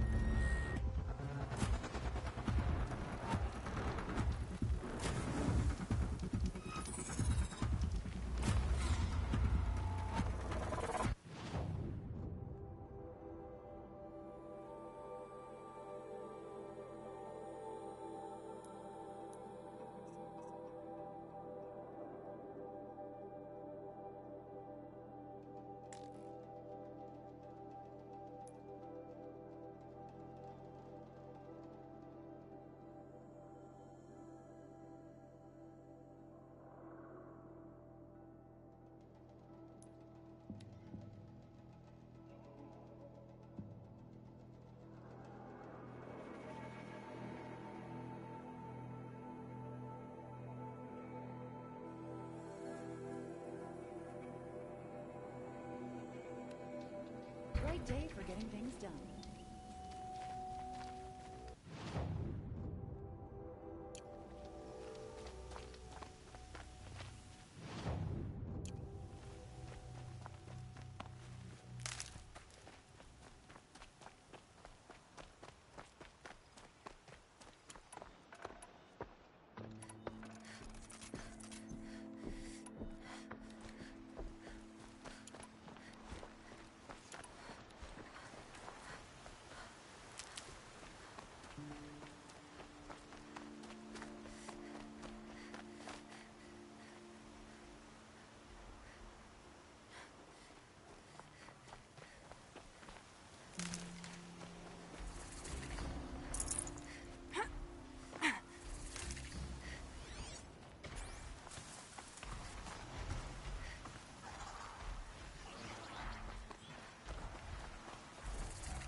Oh, useful.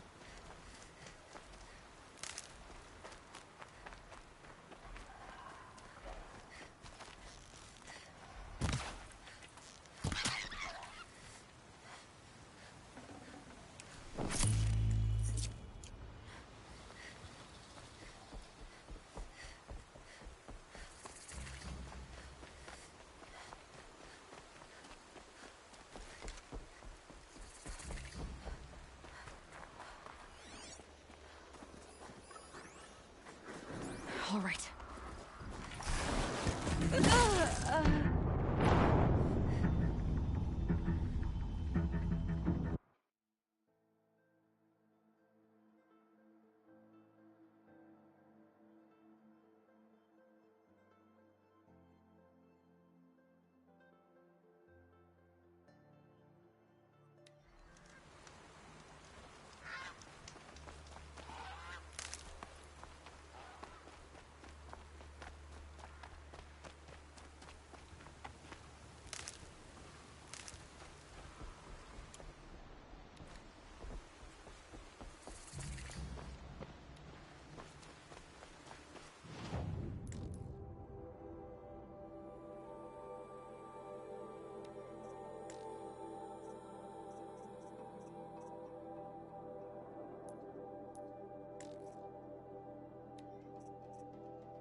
always use these.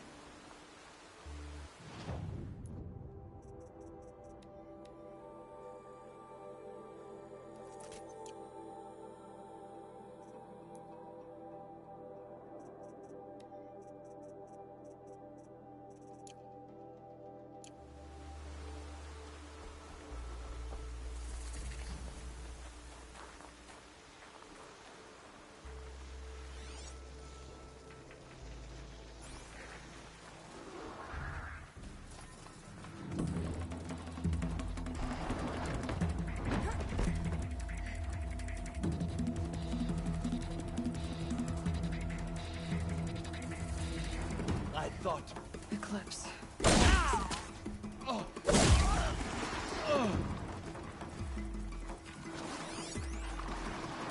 A gift from the...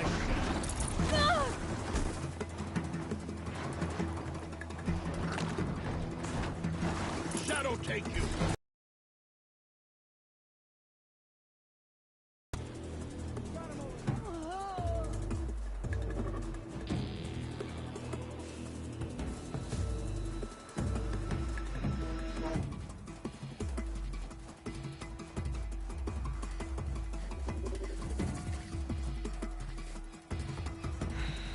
I said it would be.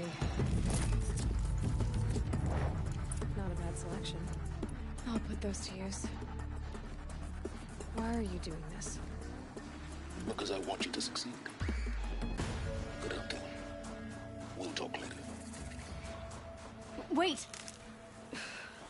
Damn him.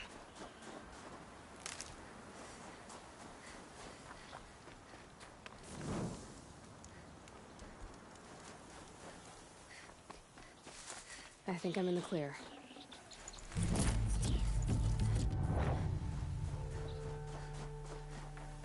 Corrupted watchers. James guards.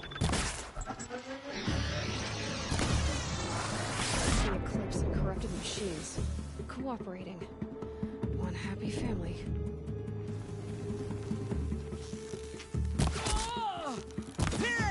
One way out of this. Fight!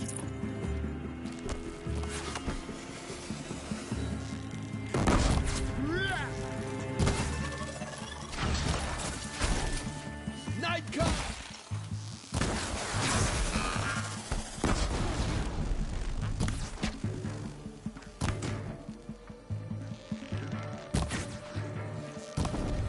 Oh! Oh! Ah!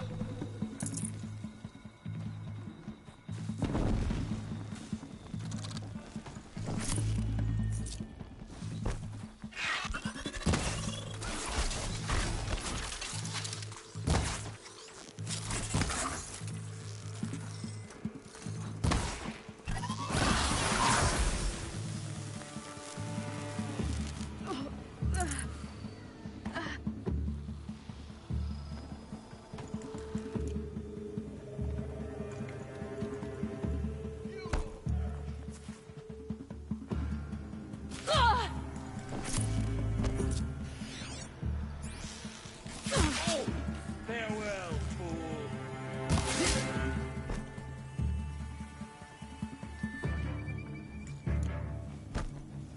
Get ready for the shadow stick.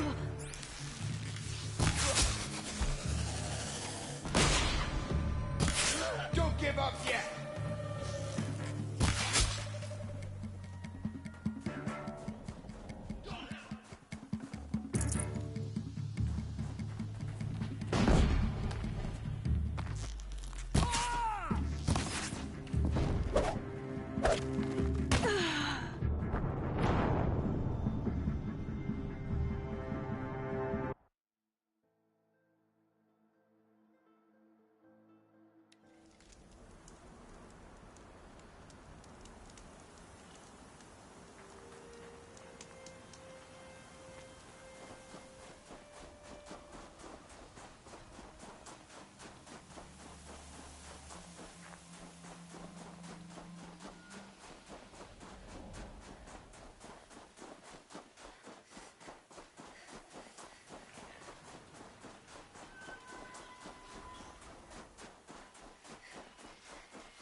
corrupted watchers.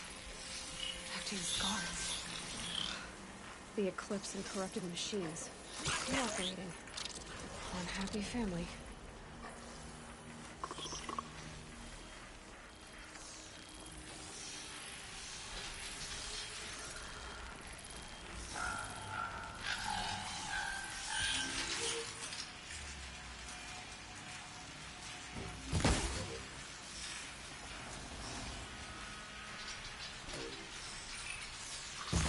Where's that shot from?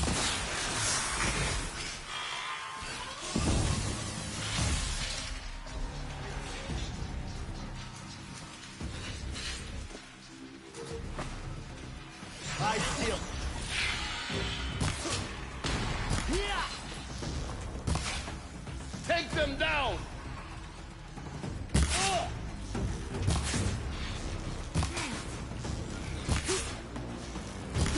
We're down, but we're not out.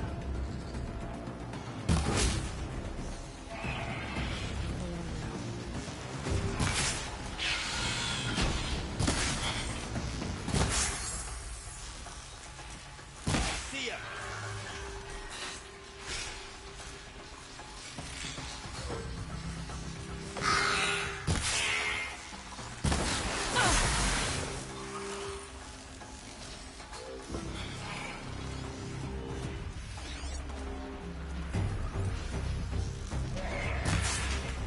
Push hard.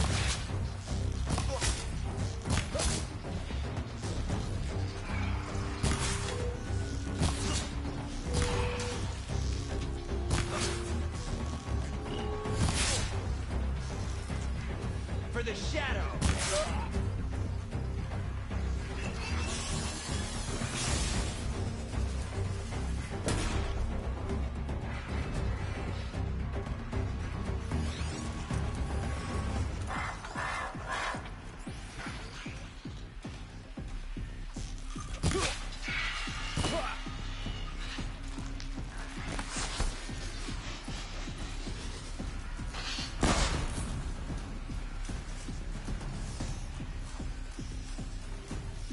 Where'd you go?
these ruins.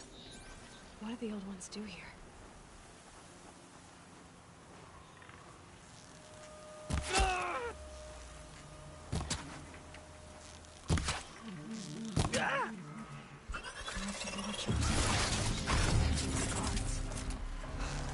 The infected and corrupted machines.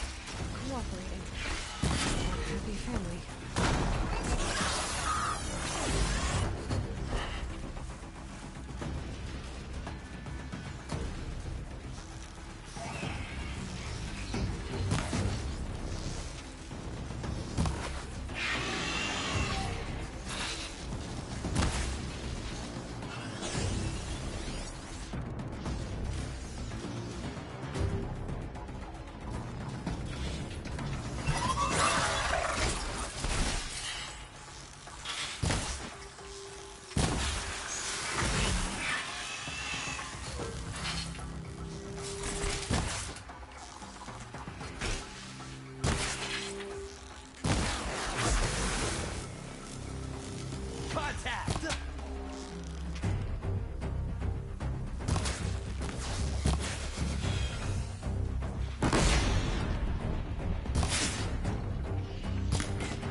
The sun can't save you now!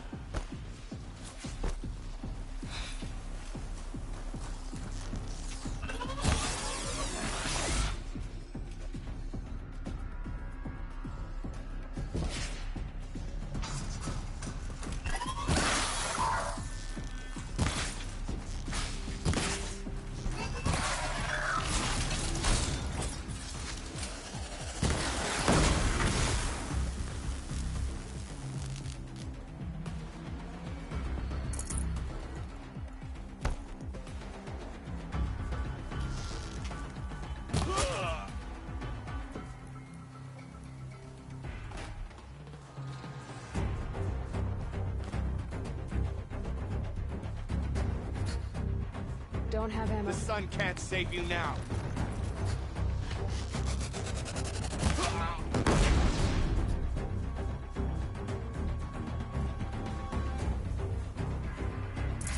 Get him over here!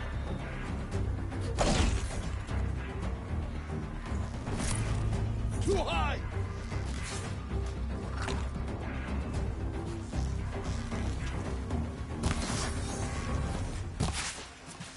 Thought I had that one.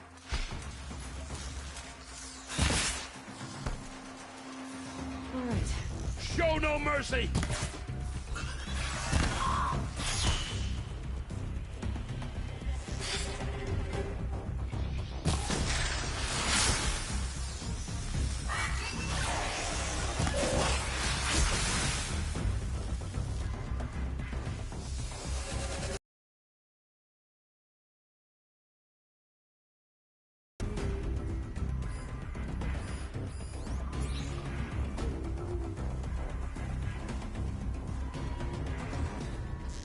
Found him! Oh!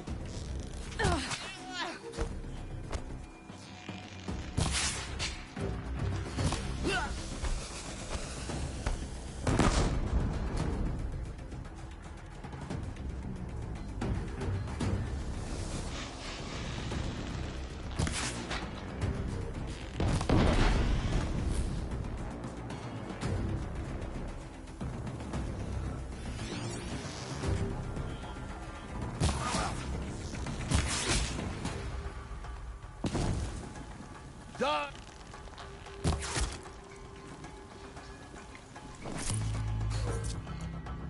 I'm not here.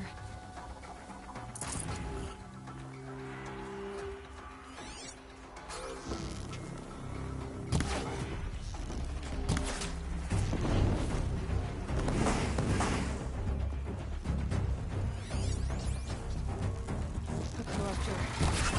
Nice challenge.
Corrupted watchers.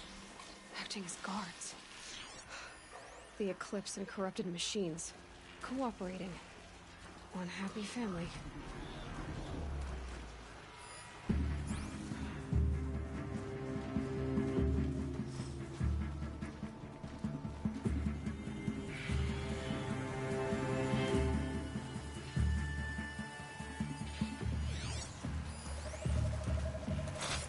Not much use without ammo.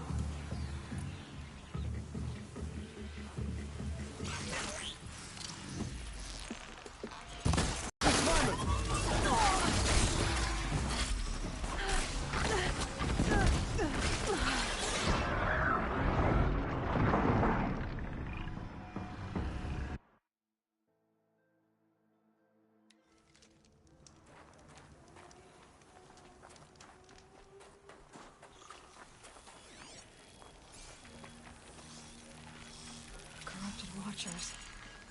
Acting as guards. The Eclipse and corrupted machines. Cooperating.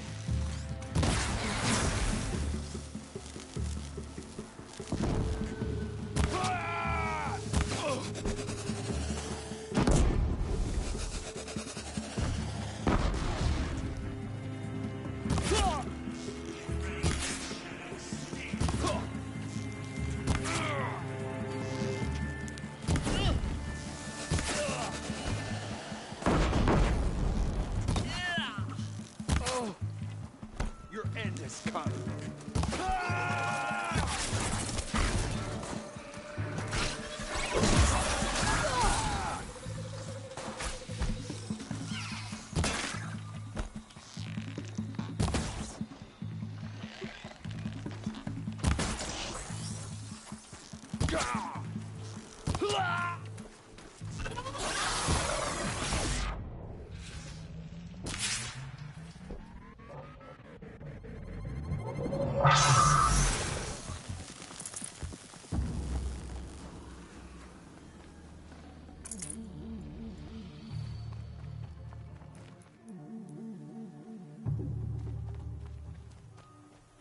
There! She's gotten above us!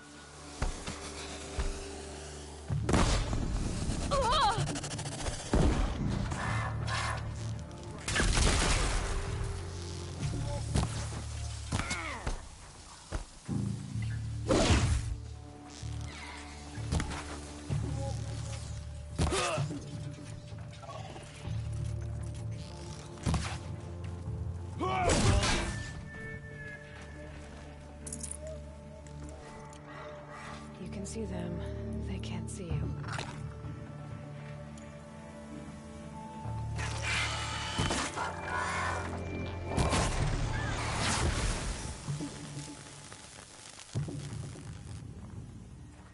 She's up on high!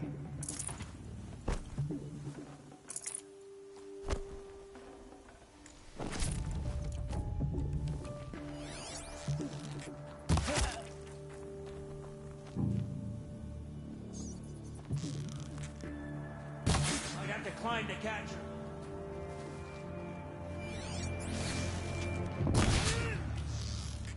Shadow take you!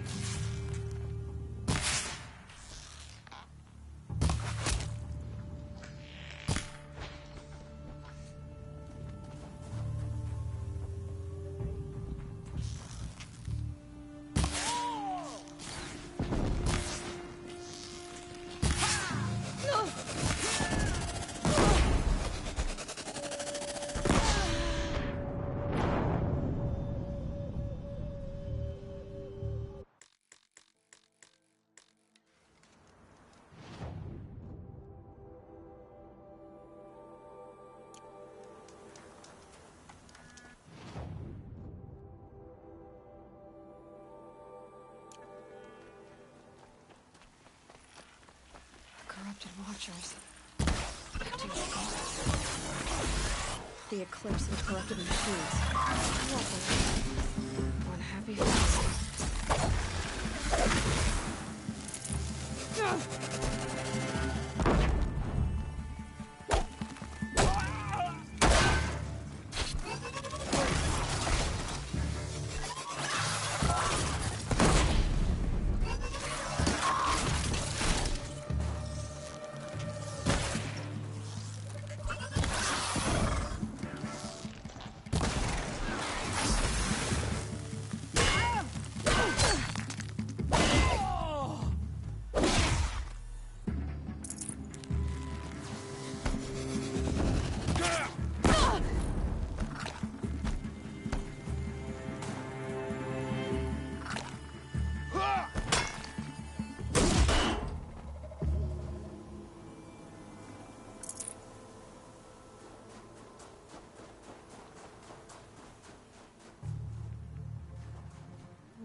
Cancel the...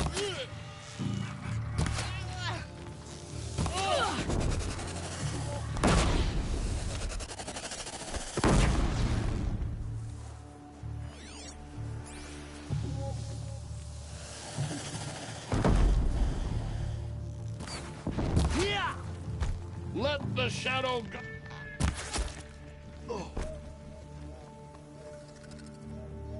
Back to your business.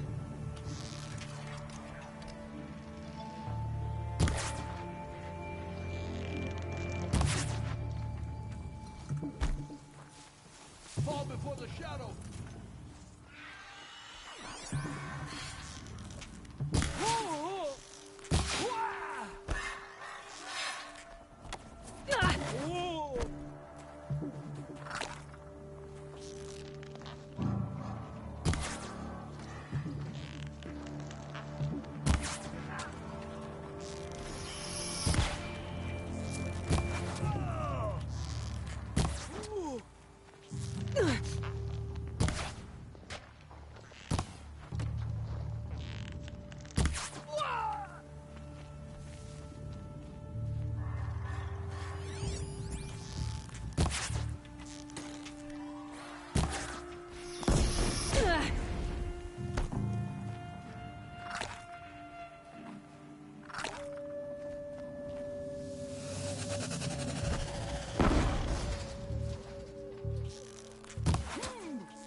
these ruins. Heard something.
Haven't you got anything better to do?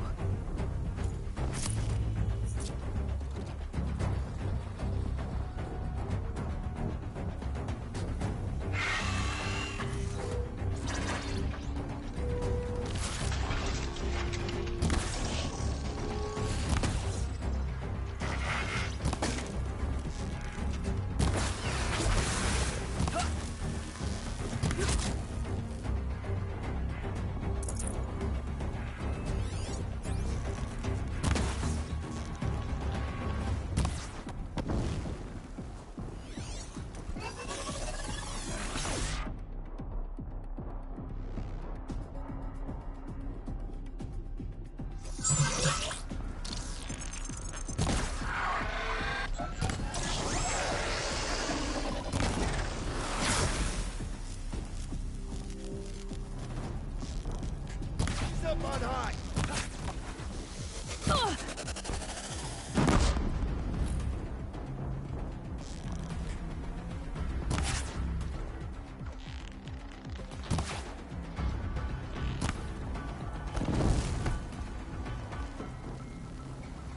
You can't evade this shadow.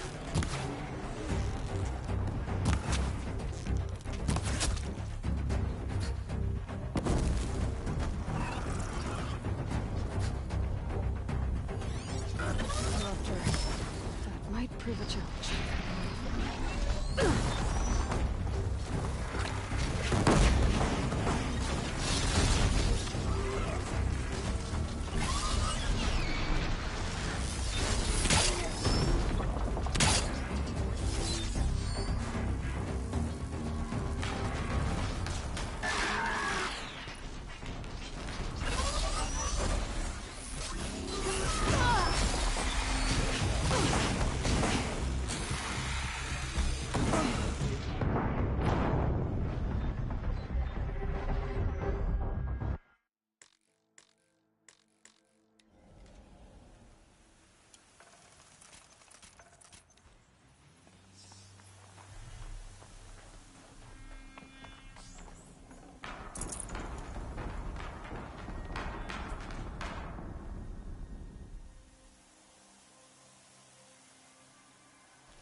All these ruins. We've got intruders.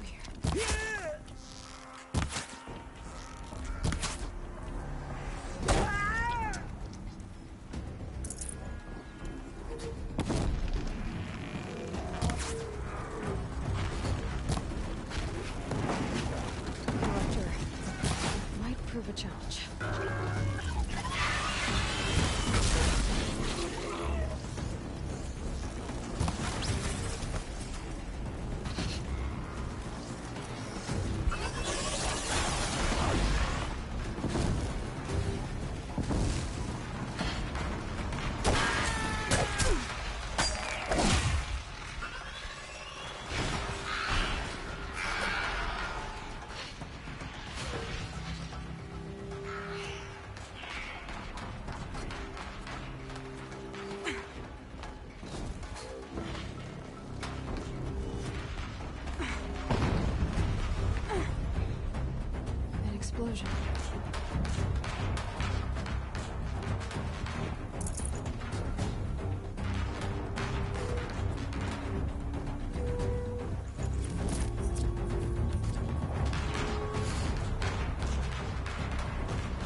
All weapons operational.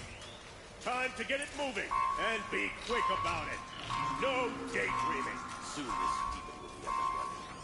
Another Deathbringer to fill out the ranks. My focus. It stopped working. I've disabled his focus. This is up to you. I'll handle it.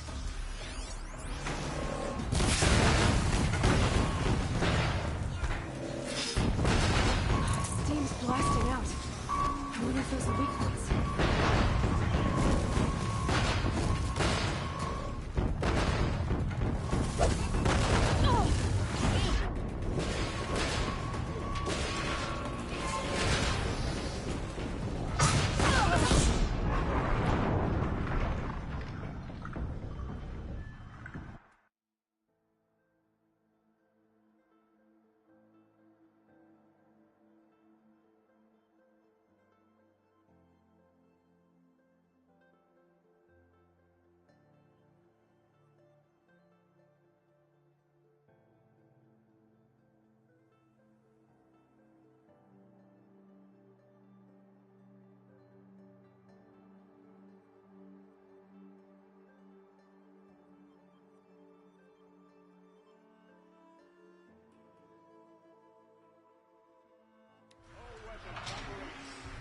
Time to get it moving, and be quick about it.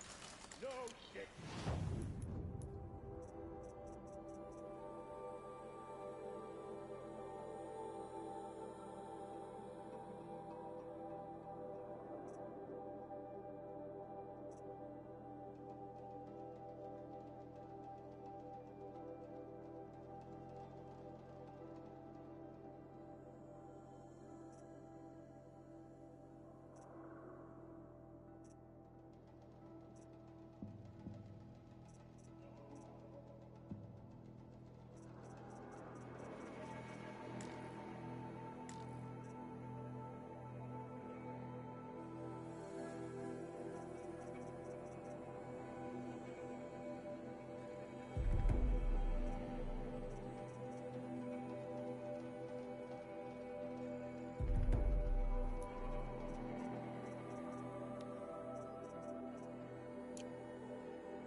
Has to be one of the Deathbringers Owen talked about. If it a name, I'll never get into that tower.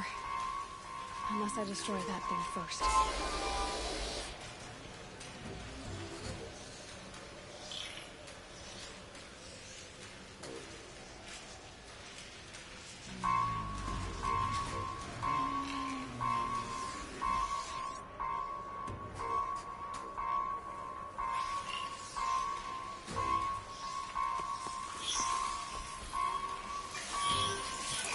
Might have trouble.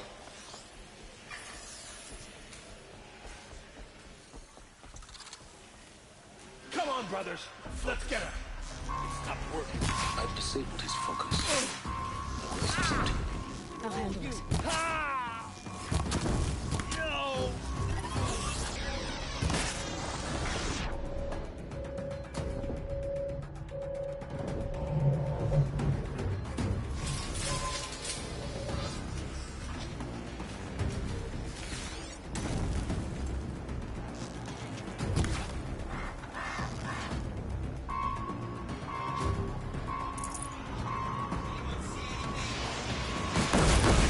Blasting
they're leaving.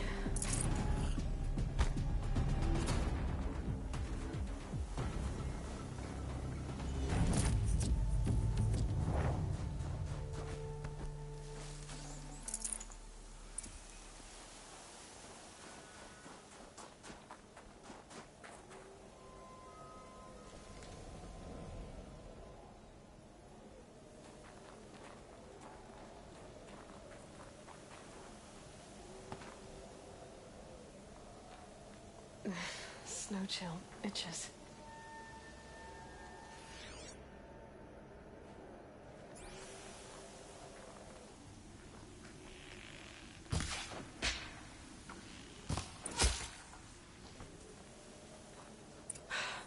Did it. Those things pack a punch. All right. That Eclipse officer had a focus. Let's see what's on it.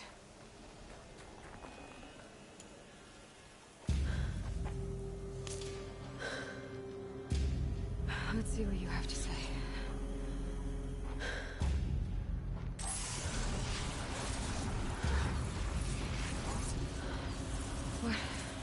What is this? The entity lives. Unacceptable. Unacceptable. Unacceptable.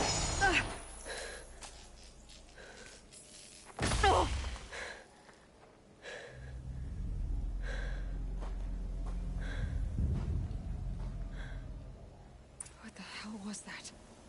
Hades? Hey! Mysterious stranger, did you see that? No answer, huh? Figures. Things just keep getting stranger. I need to find a way inside the tower.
Looks tight, but I can squeeze through.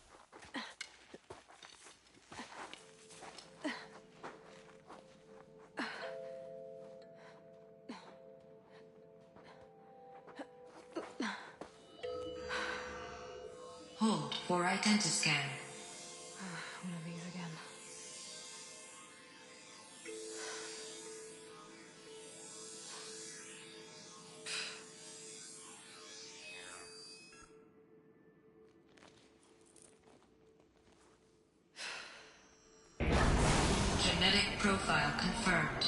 Entry authorized. Greetings, Dr. Sobek. Please step inside.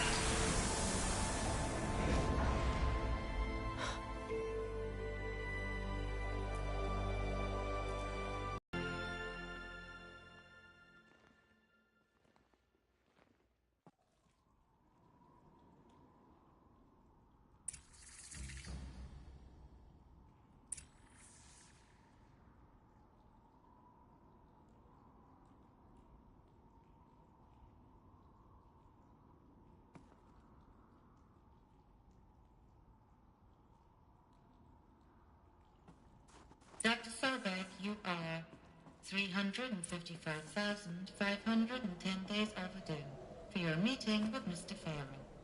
Please proceed to the 35th floor. Wait. 350,000. That's hundreds of years ago. What's going on?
A Deathbringer.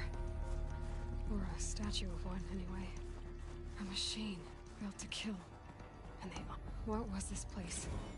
What were they doing here? It was a corporation. A group of people not unlike a tribe. And they made machines. Yeah, go on. I've uploaded some data files to your focus.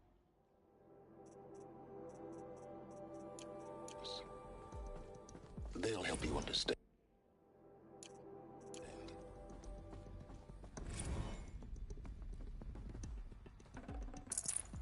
I can't spare the weight.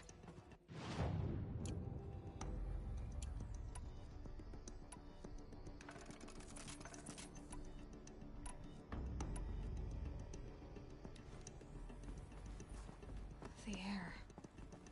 There's no smell to it, not even old death. Another cave-in. But I could get through.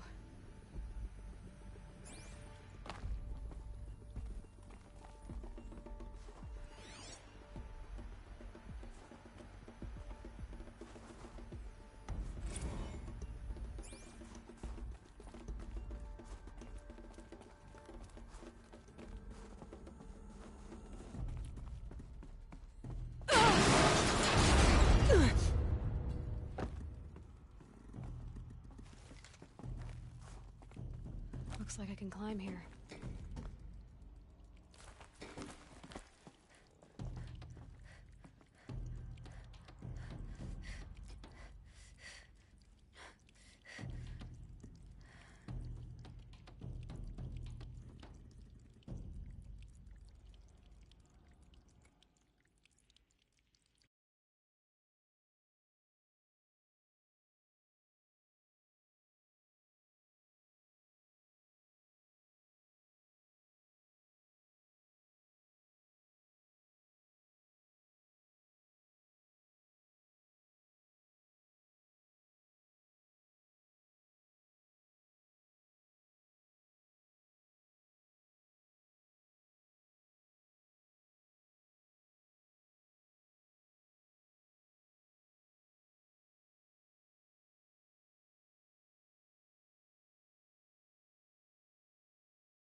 I'd have to ditch something.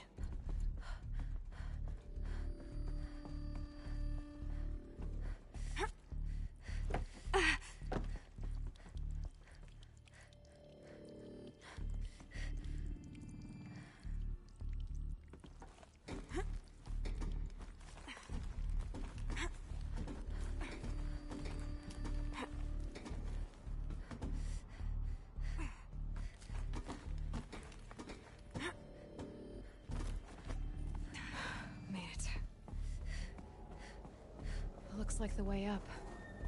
What's left of it.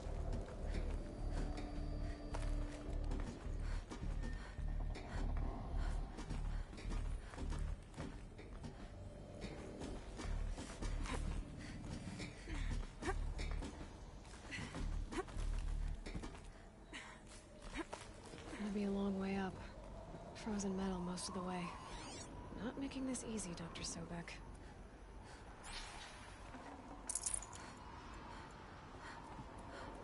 If plants can find a way to hang on up here, guess I can too.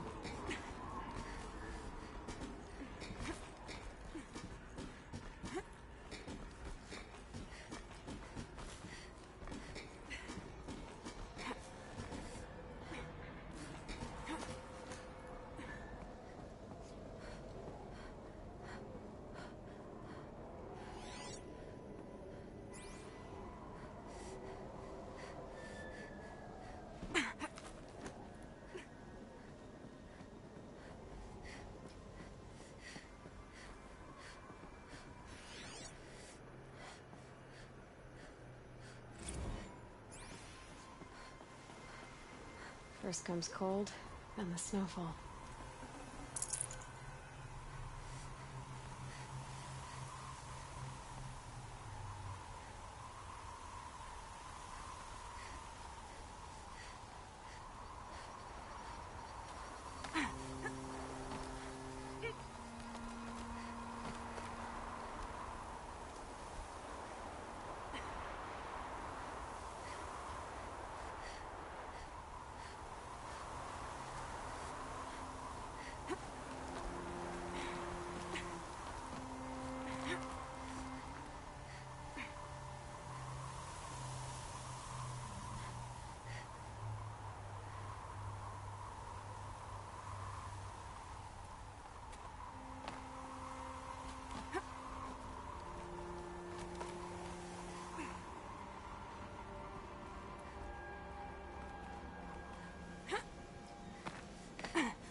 A way up. All it takes is a few good handholds. All right, made it. Wonder what we'll find.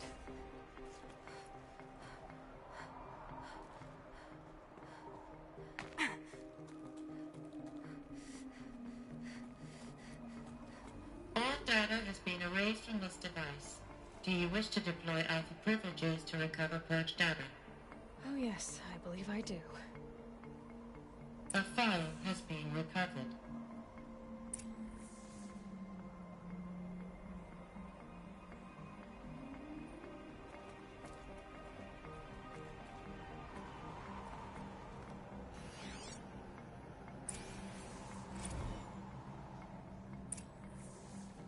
Elizabeth, good to, it's been years.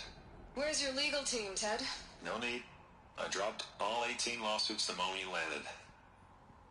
I assume your data confirms this. Alright, this promises to be interesting. Perhaps we could have lunch brought in. You know, get reacquainted. I know you, Ted. You screwed something up, something big, or you wouldn't have eaten the crow necessary to get me here. So, spit it out. There's a glitch in the chariot line. Your killer robots? Peacekeepers, yes, those. So shut them down. Obviously, Liz, we would, if we could. They're not responding. Are you telling me a swarm has gone rogue, Ted?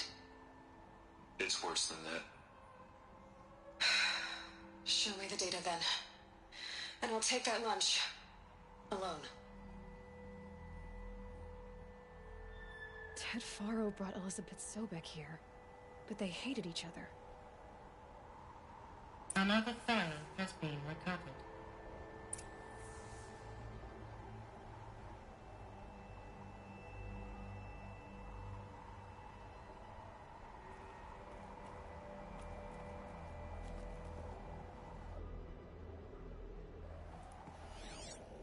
This isn't a glitch. It's a catastrophe. Fully aware. It's bad. Bad? Jesus, Liz. It's not bad, Ted. It's apocalyptic. You built a line of killer robots. Peacekeepers. That consume biomass as fuel. In emergencies. And you made them capable of self-replication. Limited, self-manufacture, controlled. Not anymore. The glitch severed chain of command. The only nation this swarm answers to now is itself. You think I... Everything else is just food. And at the rate it's replicating, Ted, it will strip the Earth bare in 15 months. We're not talking fall of civilization. We're talking extinction. I get it, Liz. So how do I stop it while it's contained? It's not contained. It can't be. You know what I mean. Right. Before the truth gets out, you mean? Liz, I will do anything you say. Keep working it, and whatever you recommend, I'll do. I'm gonna hold you to that, Ted.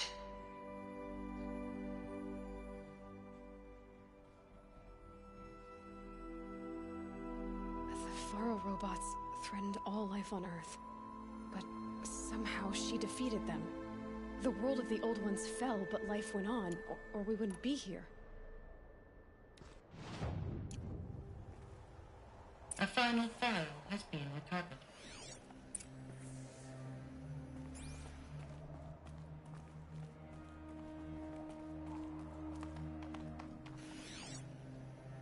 Project Zero Dawn. Jesus, Liz. There has to be another way. If there were a nicer way to fix your mess, I would have proposed it. But this? This? When I asked you to find a cure, I didn't expect it to be worse than the disease. It's not, Ted. It may be grim, but it's our only chance. Now sign the proposal. Sign it? I can't sign that. Yes, you can. That? Liz, I cannot in good conscience sign that. You've got a choice, Ted. I know. I am speaking to you from a VTOL en route to U.S. Robot Command. In 15 minutes, I meet with General Harris and the rest of the Joint Chiefs. What? Are you crazy?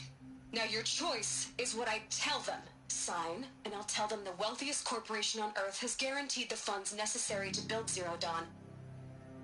Exactly as I've designed it. or don't sign, and I will make sure they and everyone else on this planet knows the real cause of the glitch. Jesus, Liz. You don't have to threaten me. I'll sign.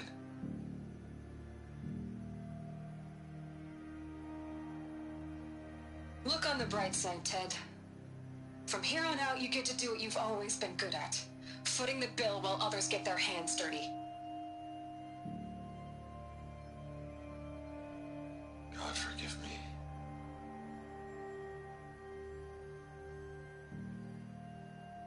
What made her solution so terrible?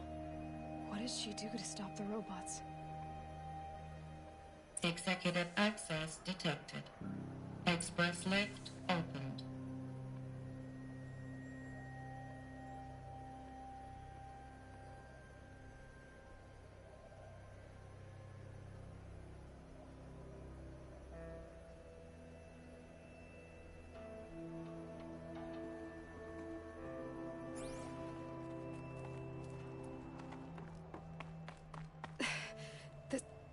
This doesn't add up. Sobek couldn't have been my mother. She lived ages ago.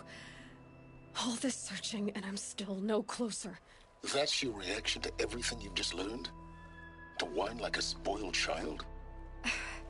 You should really try talking that way to me face to face. As you wish. Do you really have no idea how monumental are the discoveries you just made, Aloy? I expected more of you. So, you have a face. Got a name to go with it? Of all the questions you could ask right now, that's the one you choose.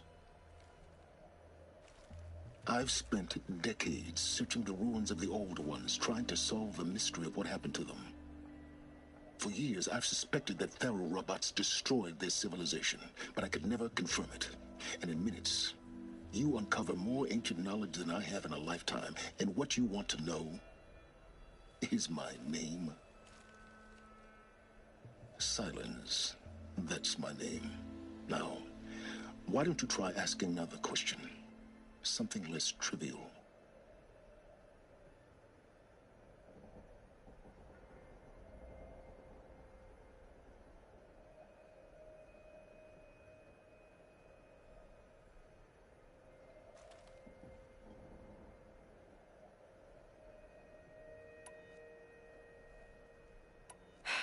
All right, Silence. You've made your point. I came to these ruins hoping to learn more about this Elizabeth Sobek. And I have, but I still don't understand my connection to her. Or why the Eclipse is trying to kill me. Or who Hades is. No answers, just one question after another. Exactly. Which is why it's time to expand your frame of inquiry. Only then will you see just how big your problems really are.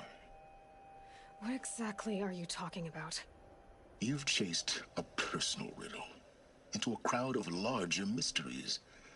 The common thread is your connection to Elizabeth Sobek. But what is that connection? She couldn't have been my mother if she lived centuries ago. We don't know the connection yet. The only way to find out is to keep going, to keep making discoveries. Thanks to you, we've only just now learned that feral robots once threatened to end life on Earth. But it didn't happen. The Old One's civilization was destroyed, but life was saved. Obviously. So, what did Elizabeth do? How did she stop the robots before all was lost? What was Project Zero Dawn? Exactly the question. Now, are you ready to go get the answer? Of course I am. Then why are you still standing here?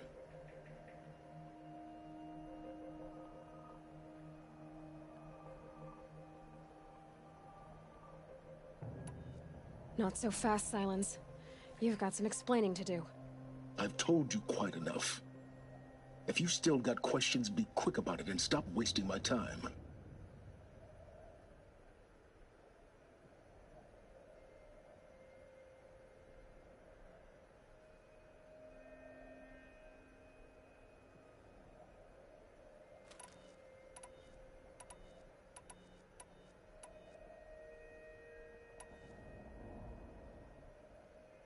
You said you've known for some time that Faro war machines destroyed the civilization of the Old Ones.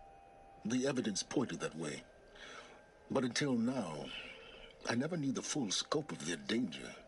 That they could process organic matter into fuel, or that the Horus class could manufacture more robots.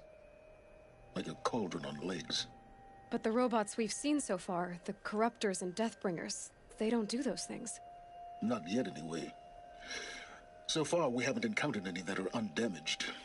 At full power, who knows what they're capable of? Now, if that's enough talking, be on your way. Oh no. I'm just getting started. You've been getting a free ride on my focus, risking nothing while I risk everything. All I have to do is take this thing off my head, and you'll be blind, deaf, and dumb. So quit complaining and answer my questions. Very well. Proceed.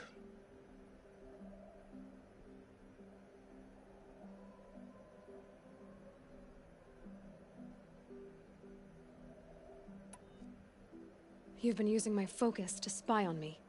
How's that possible? Every focus emits a signal, a voice, that only other focuses can hear. I know how to string those voices together, how to make them talk to each other, to communicate, even over vast distances. How do you learn to do that? Years of study and experimentation. In principle, it's not so different from how you override machines. I override focuses. And you can spy through other Eclipse's focuses too. Usually. All I'll say is that overriding the connections is complicated.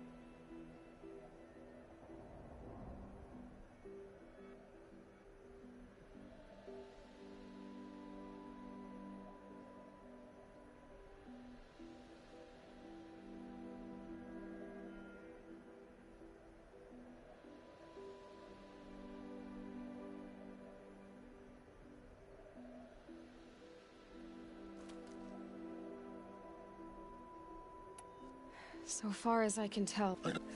All Hades is... But if Elizabeth... In some of the... Maybe to stop... Who are you? I'm alone and explore... Why? I'm not... It's farmers... But... Free... Cried... Elizabeth told the grave. You'll find it in BOR. I'll contact you. I can't wait.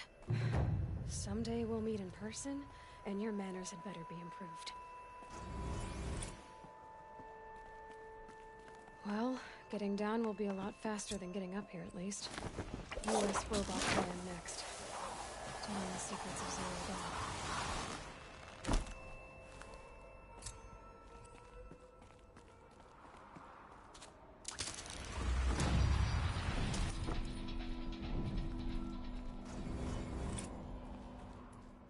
How much will the snow cover?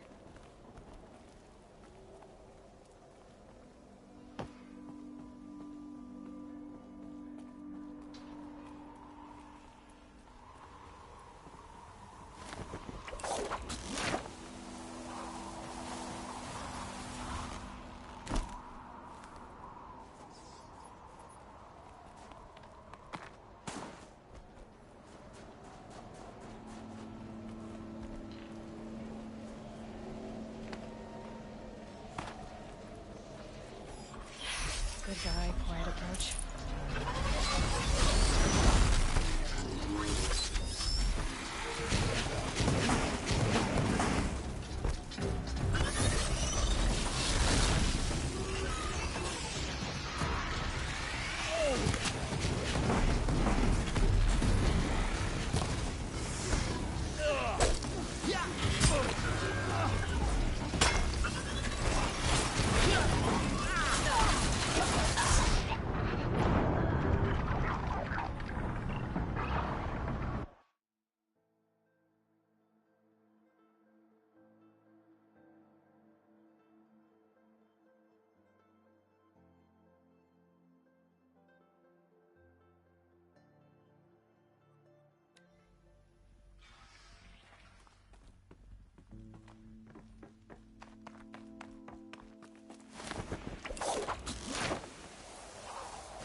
Easy, easy.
can get out of this.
me, you chuffs!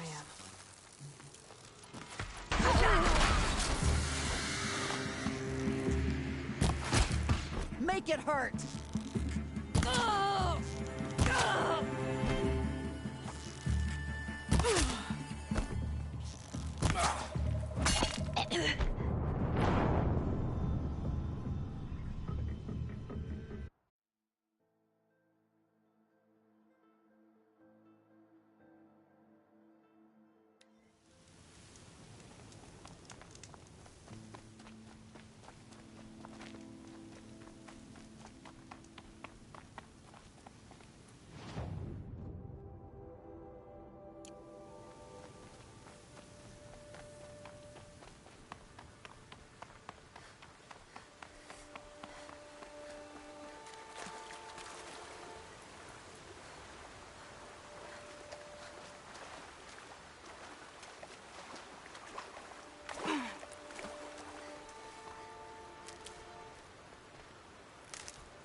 That'll help.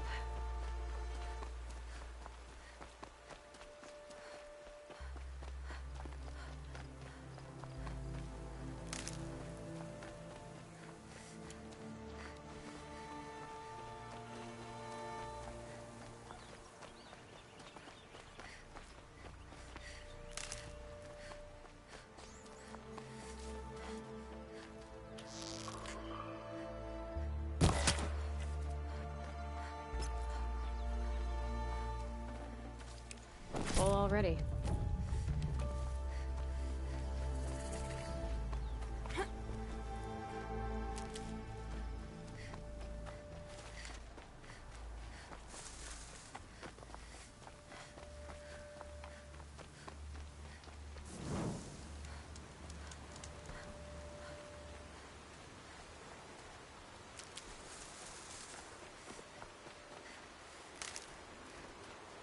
Might need that.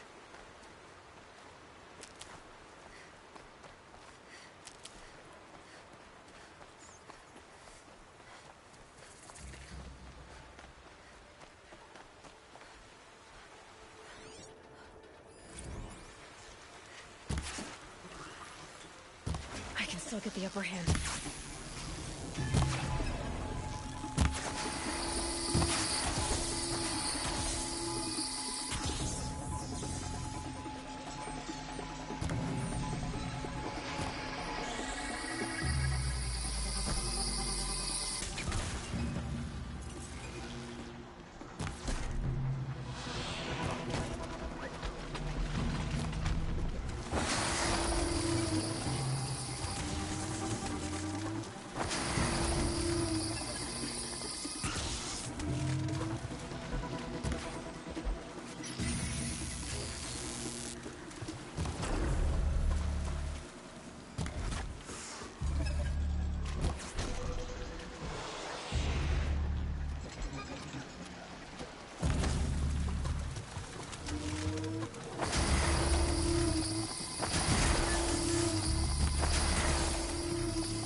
Get out of this.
I'll tuck that away.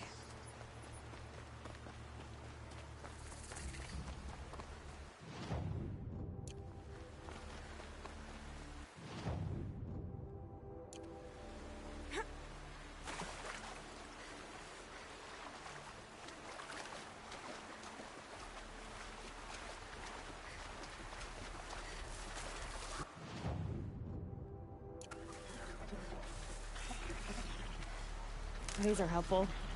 Bitter, though.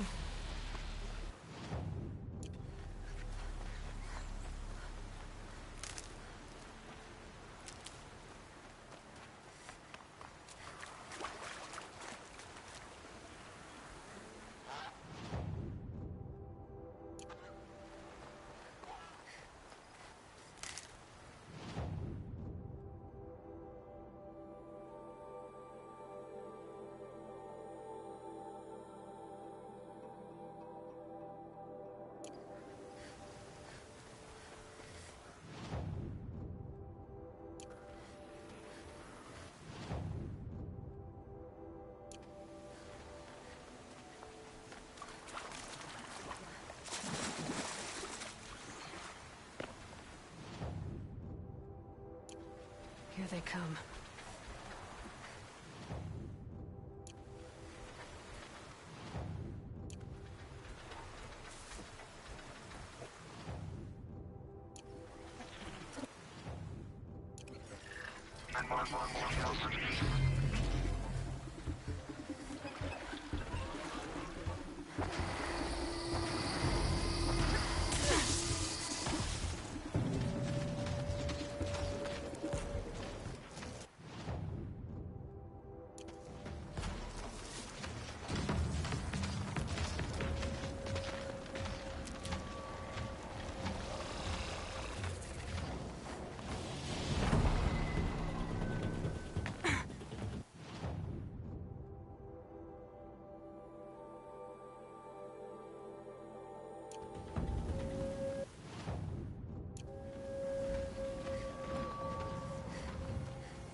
Now they're hunting me.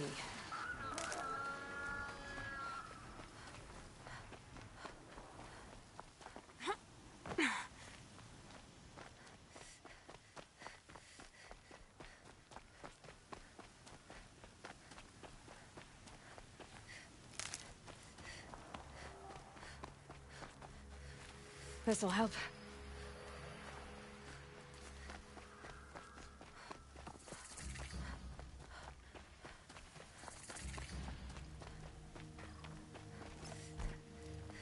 Another signal.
Just stay out of their way for now.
The killers.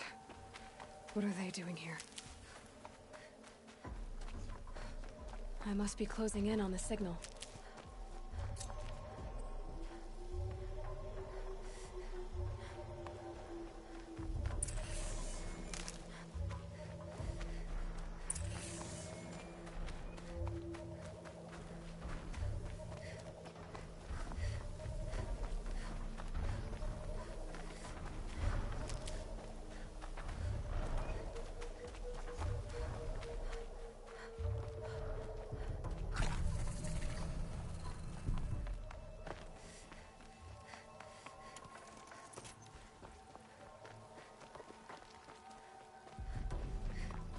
Can't be too prepared.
Slow and quiet does it.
returned. Maybe I should try to find one myself.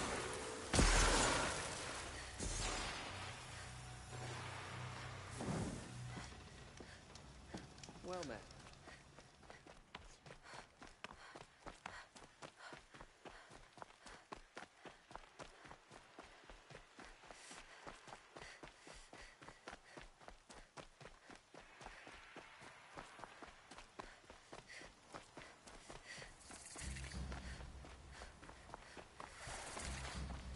Good. I can use this.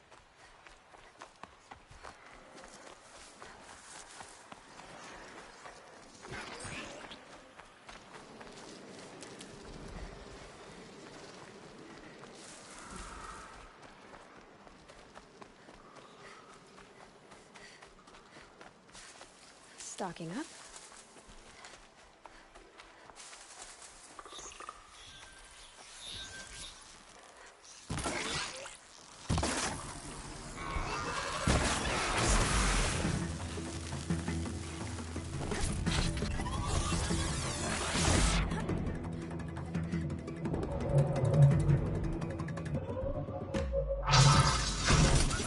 Fascinating. They weren't looking for me.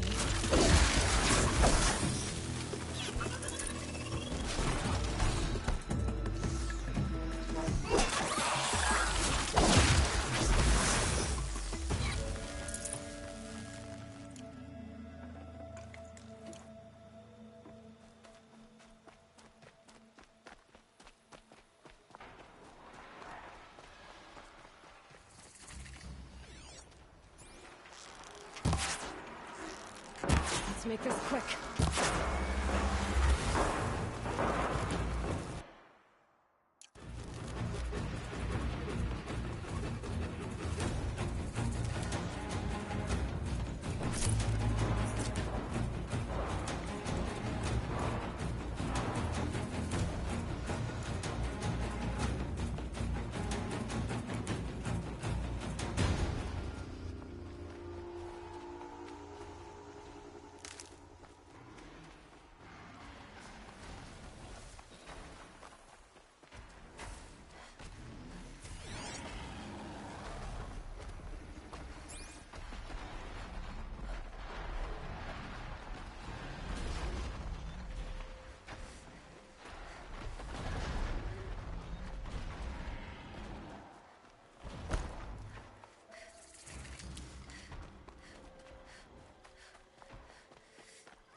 Keep that for later.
Fresh as it comes.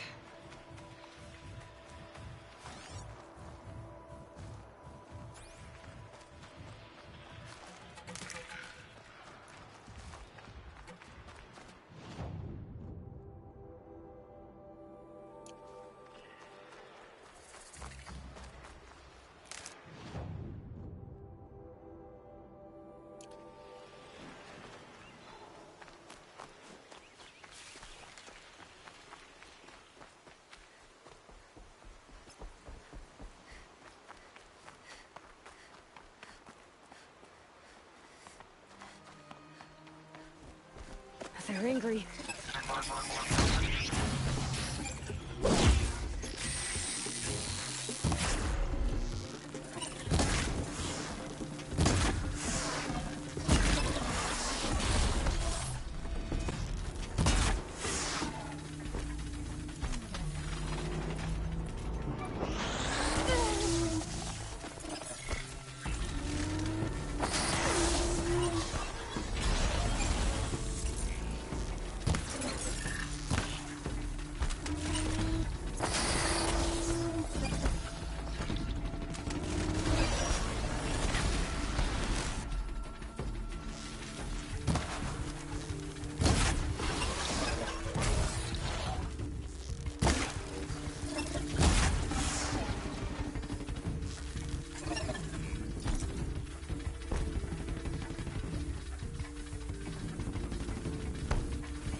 I'm not out of ideas.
Should have brought a cart.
clever.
I've got other ammo.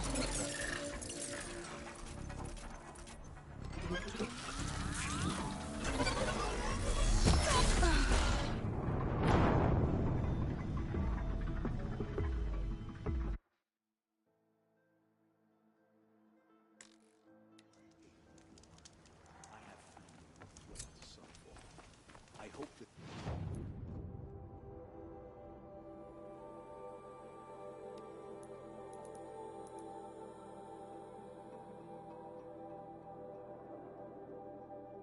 Ceasefire leads to real peace. Always stay bright. Always stay alert. That's what I say.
Handy?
Can't carry more.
Damn.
Get it while I can.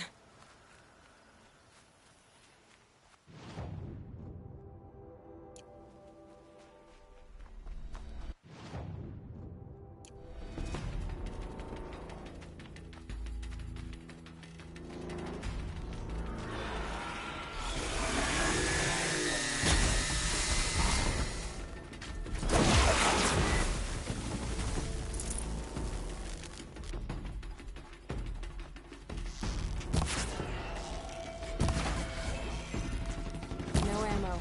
This...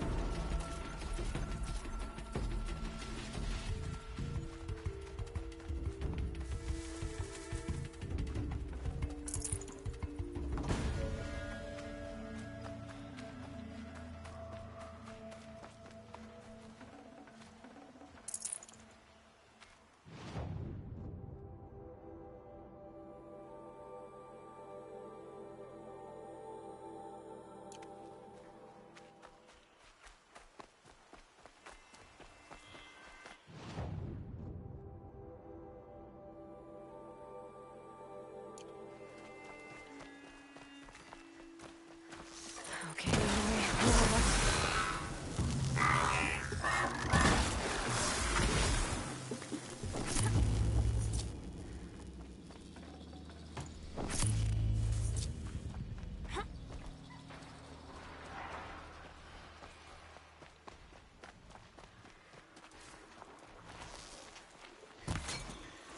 I can't avoid this machine. I need to find a way to leave.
I can't spare the weight.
closing in on a signal.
Come to help, because we're getting slaughtered out here.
Rally for the thunder!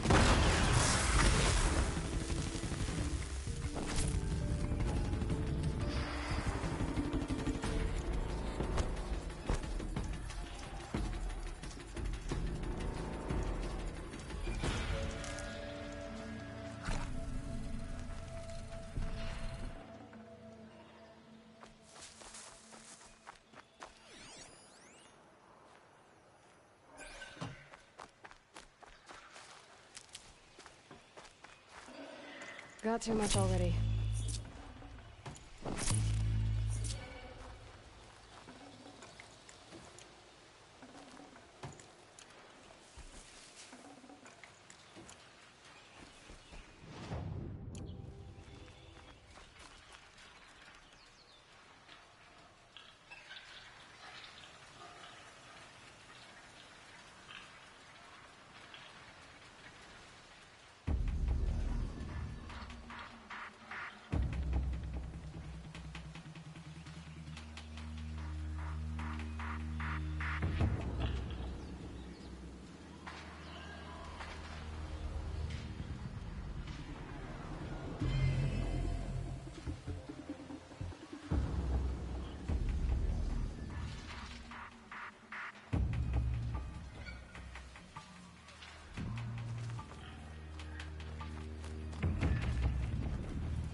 They're scanning for me.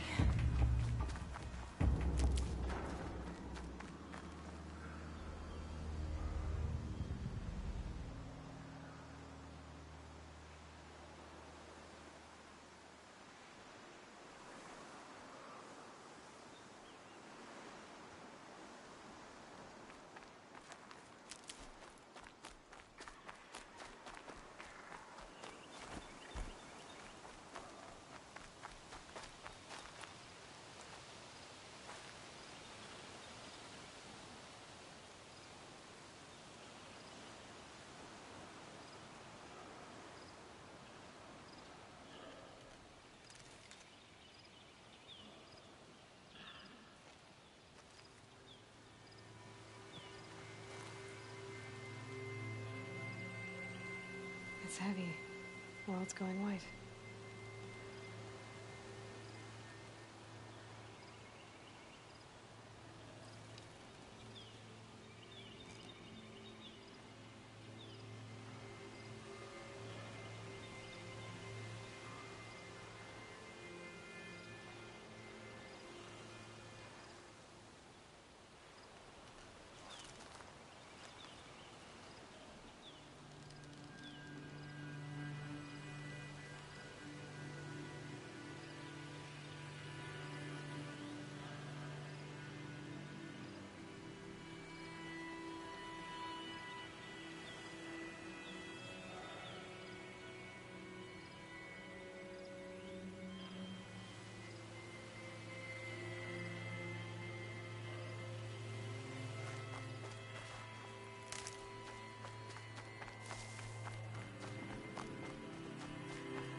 I'll tuck that away.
for Turtle Smash the night.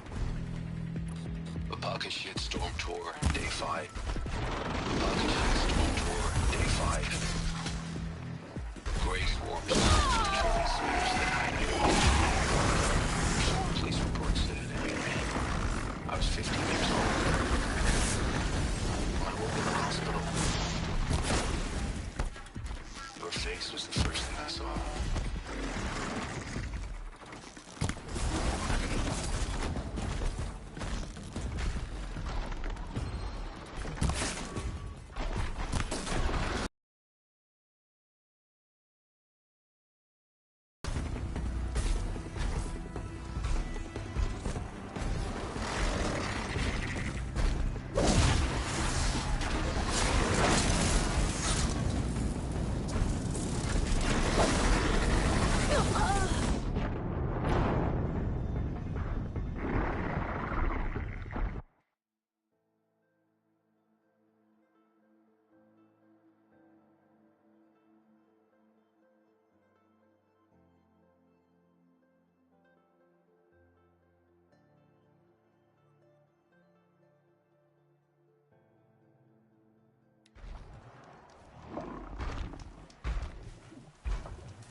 Hunt's over. Fight's on.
The scrapes.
Ready?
do what I have to.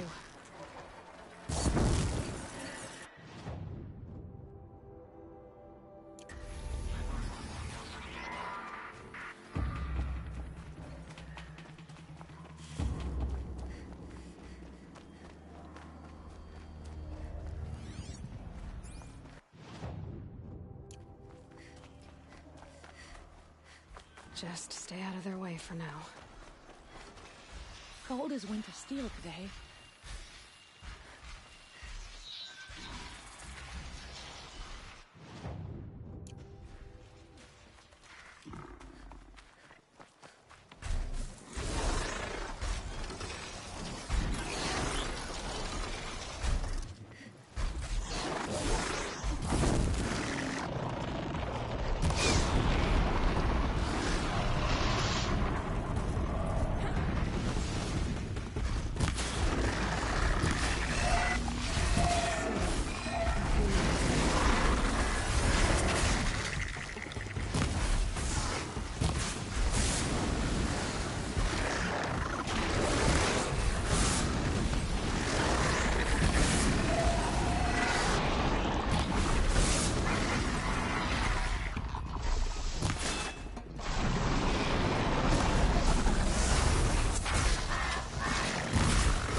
fascinating, if they weren't looking for me.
Oh, useful.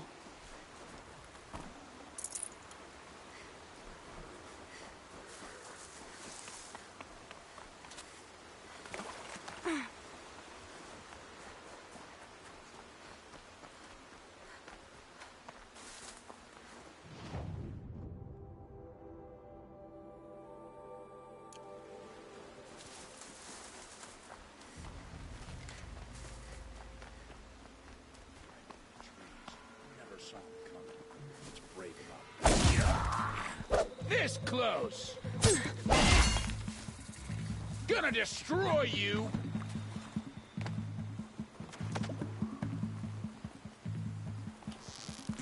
Cut him and bleed him.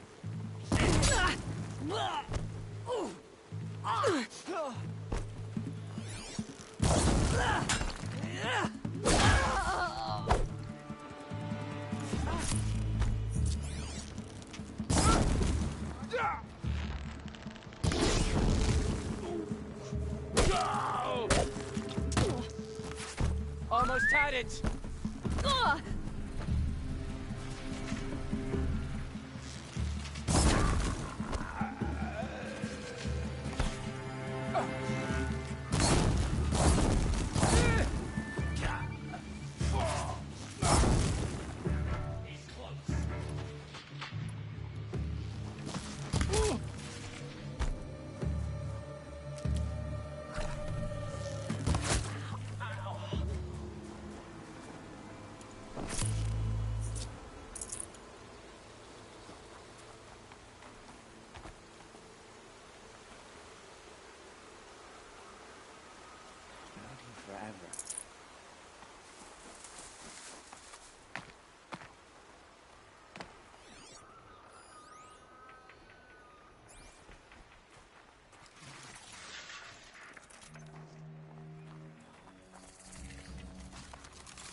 on you go.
You're nothing to me.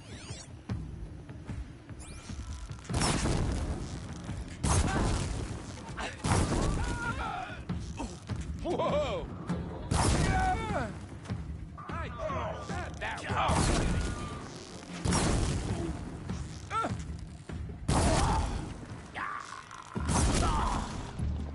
bad shot. Sun's gonna shine.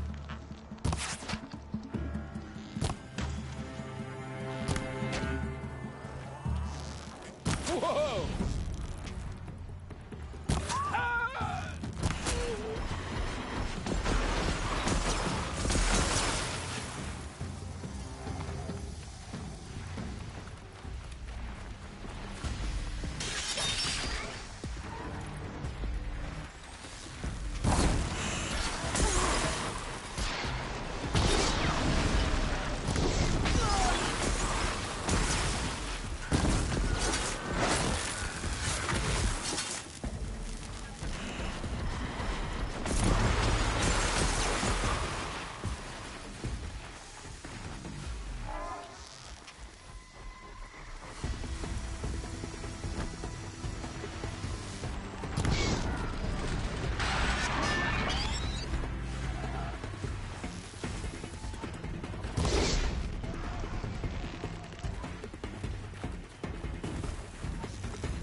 I'm not showing any focuses at that location.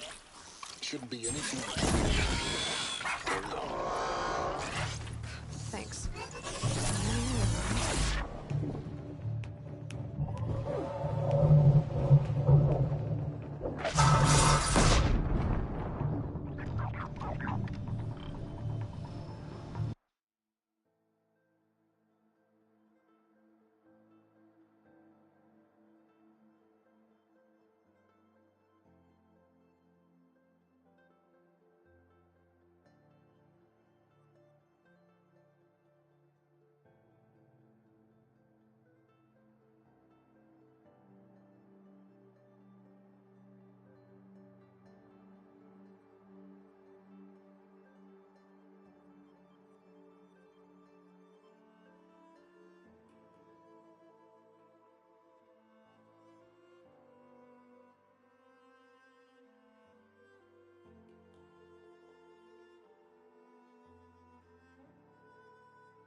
I'm not showing any focuses at that location.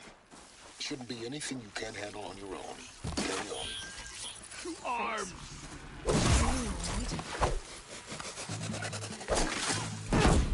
This is it for you. Yeah. Come on. Oh.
not showing any focuses at that location. Shouldn't be anything you can't handle on your own. Carry on. Thanks. On my own, all right.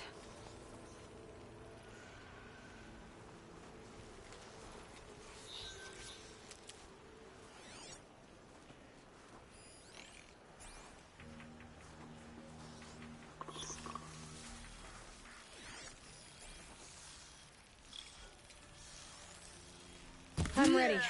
Gotta be.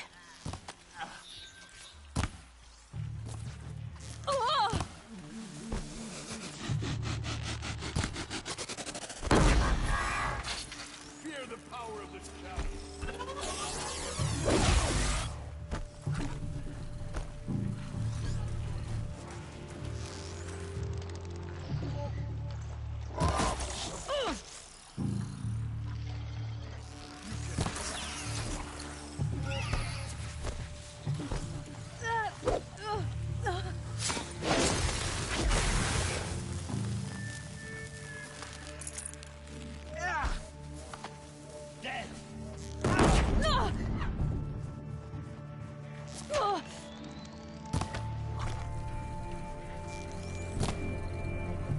You will perish!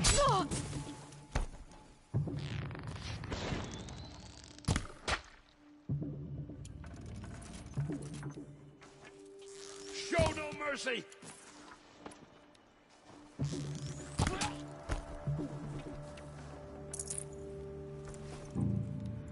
Can't see her!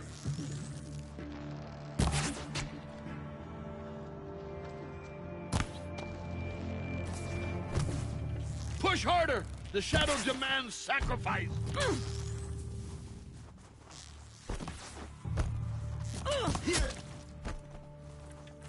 Night comes!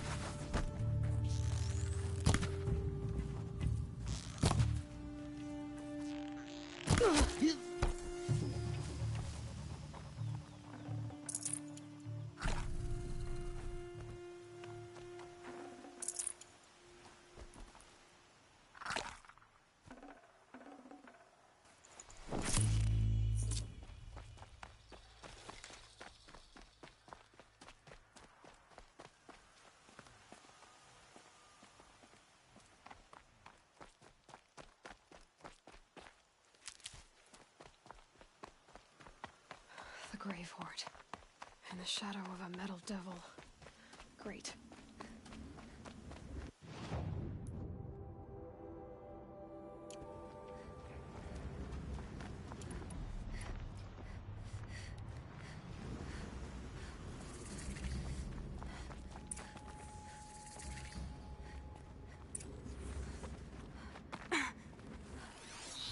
They're inside too.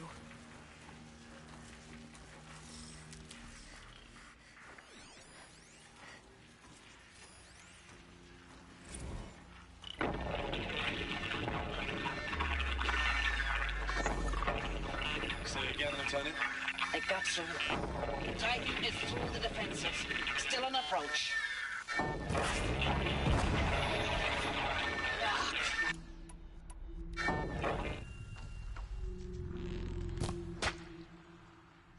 Thing.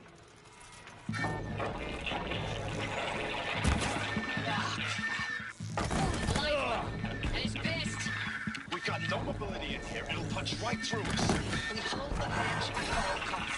Then push back out. Go around! Closing the mouth.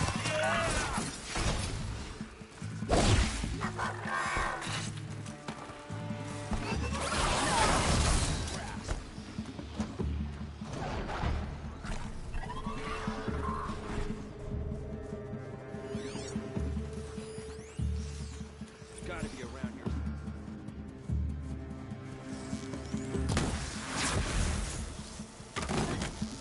Shadow guiding.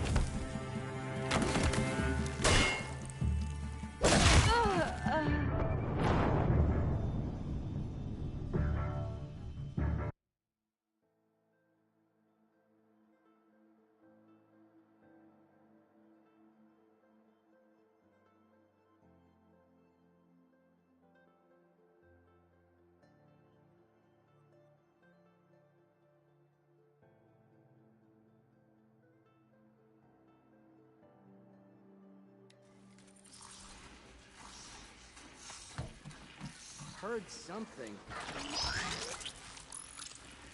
Ooh! Stay in cover! Stay in shadow!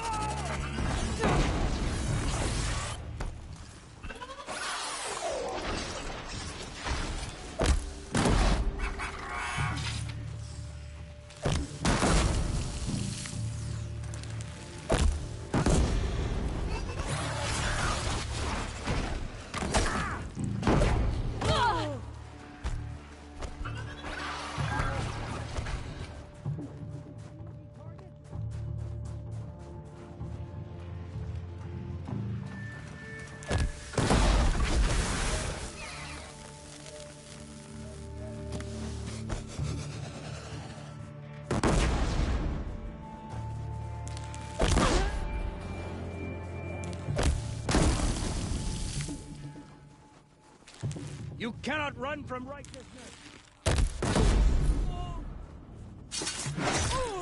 That does it.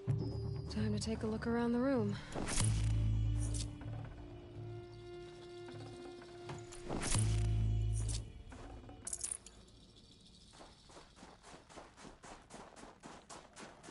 Operation Enduring Victory.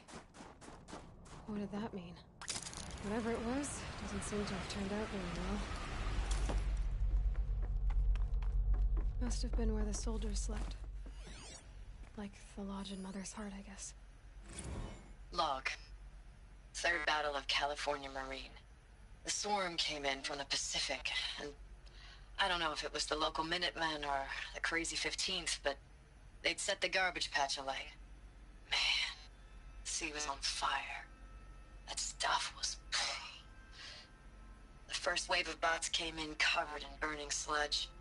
They bought us an hour or two of slaughtering them on the beaches before the swarm recalculated.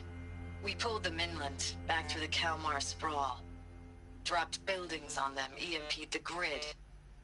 Standard operating procedure.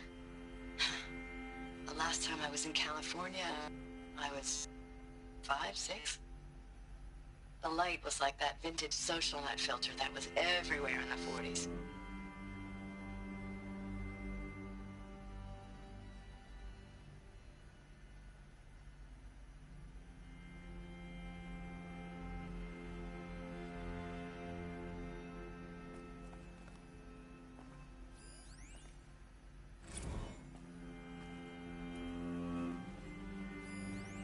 Log. Third Battle of California Marine. The swarm came in from the Pacific, and I don't know if it was the local Minutemen or the crazy 15th, but they'd set the garbage patch alight. Man, the sea was on fire. That stuff was... The first wave of bots came in covered in burning sludge. They bought us an hour or two of slaughtering them on the beaches before the swarm recalculated. We pulled them inland, back through the Kalmar sprawl. Dropped buildings on them, EMP'd the grid. Standard operating procedure. The last time I was in California, I was 5, 6? The light was like that vintage social net filter that was everywhere in the 40s.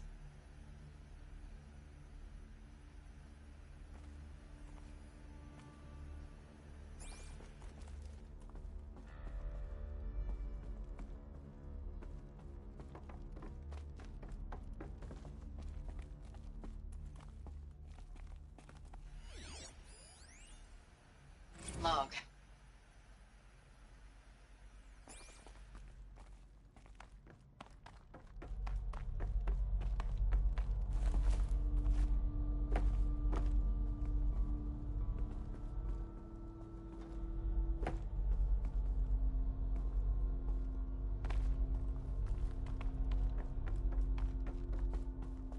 What was this place?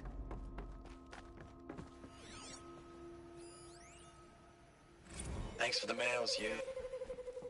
Time goes fast on active duty. 4 months with the wrecking recalls, I don't know, 20 drops. In and out of the West Coast, fighting with these civilian enlistees, scrappy guys and gals. Their training is basically, here's a DEW, when you see a bot, hit it. But somehow it's all coming together. Between us and the 6th MRB, we took down a horse at Lithium Beach.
These wires must run to the power source. Red light. Guess that means no power.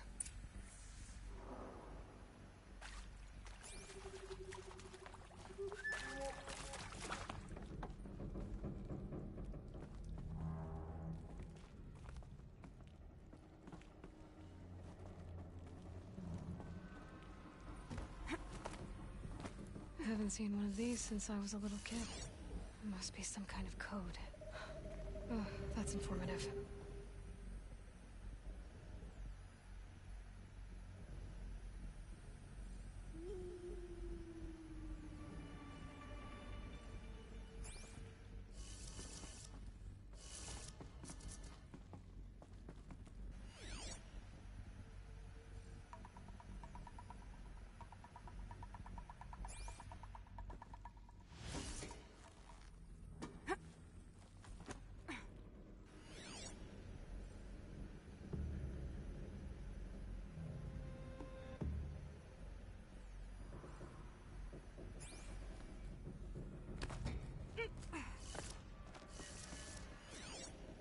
Hey, y'all wanted to know how...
Not sure how long I can keep going like this.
3 power lines, 3 sources.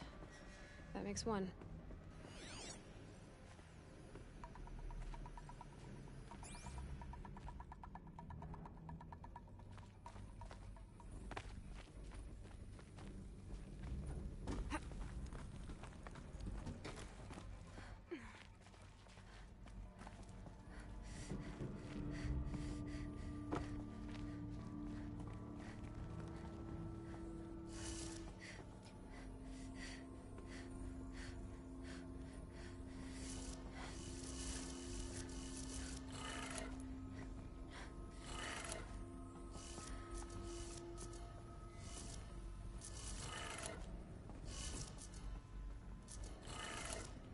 That's 2. 1 more.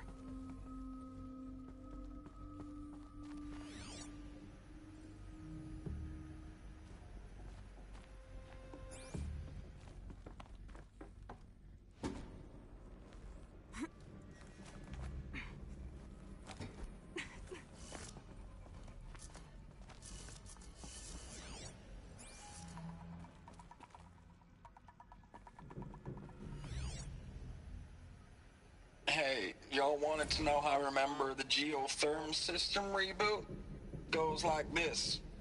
Bird flies north in summer, east in spring, west in fall, and south in winter. Didn't expect to hear nature poetry from the lips of Mike the GT Tech now, did you? As usual, I defy expectations.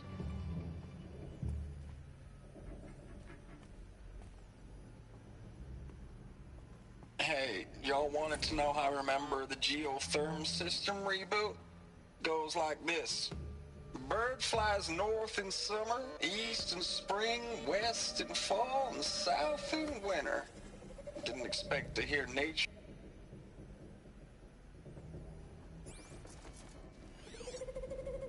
Hey, y'all wanted to know how I remember the geotherm system reboot?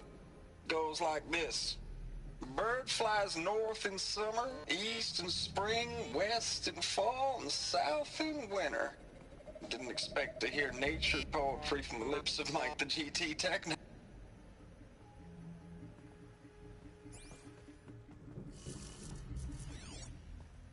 Hey, y'all wanted to know how I remember the geotherm system reboot? Goes like this. Bird flies north in summer, east in spring, west in fall, and south in winter. Didn't expect to hear nature poetry from the lips of Mike the GT Tech now, did you? As usual, I defy expectations.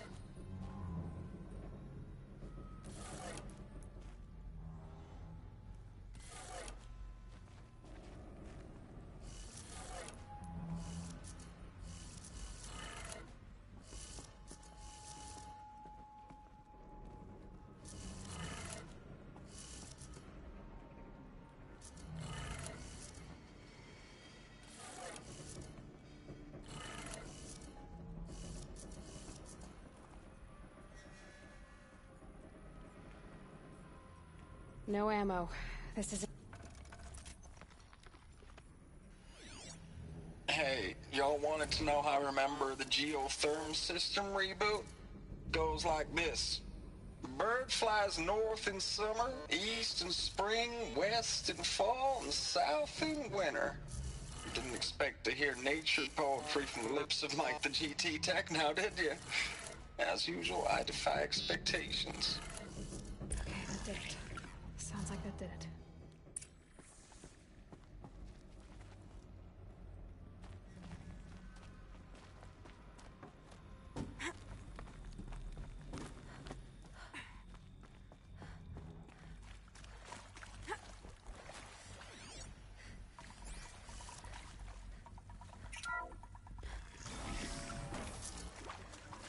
Tools being used, and voices. More clips. Must be another way in. Some kind of power cell. I wonder what it's for. It's them, all right.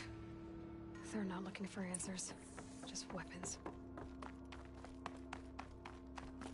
We might have trouble.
them, all right. They're not looking for answers, just weapons.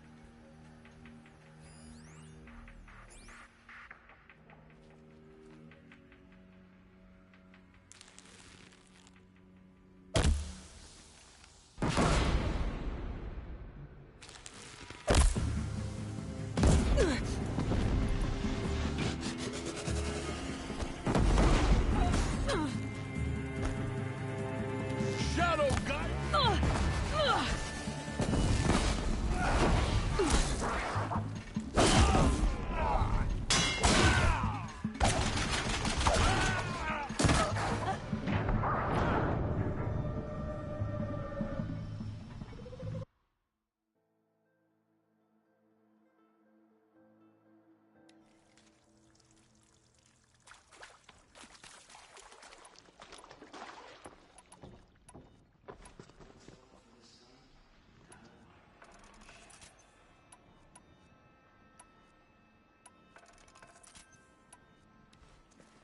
It's them, all right.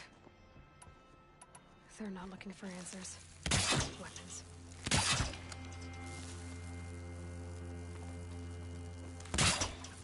We have a problem!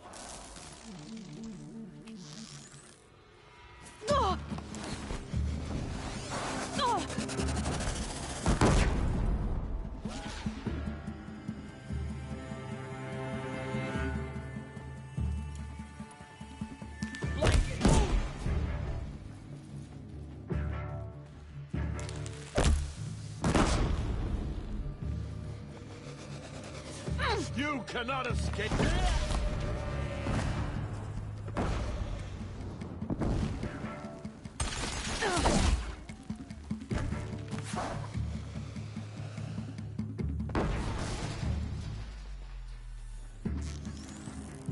Got one right here!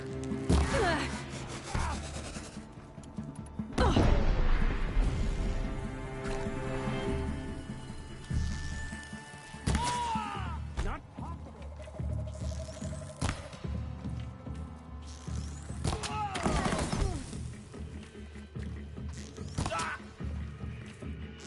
Your end has come!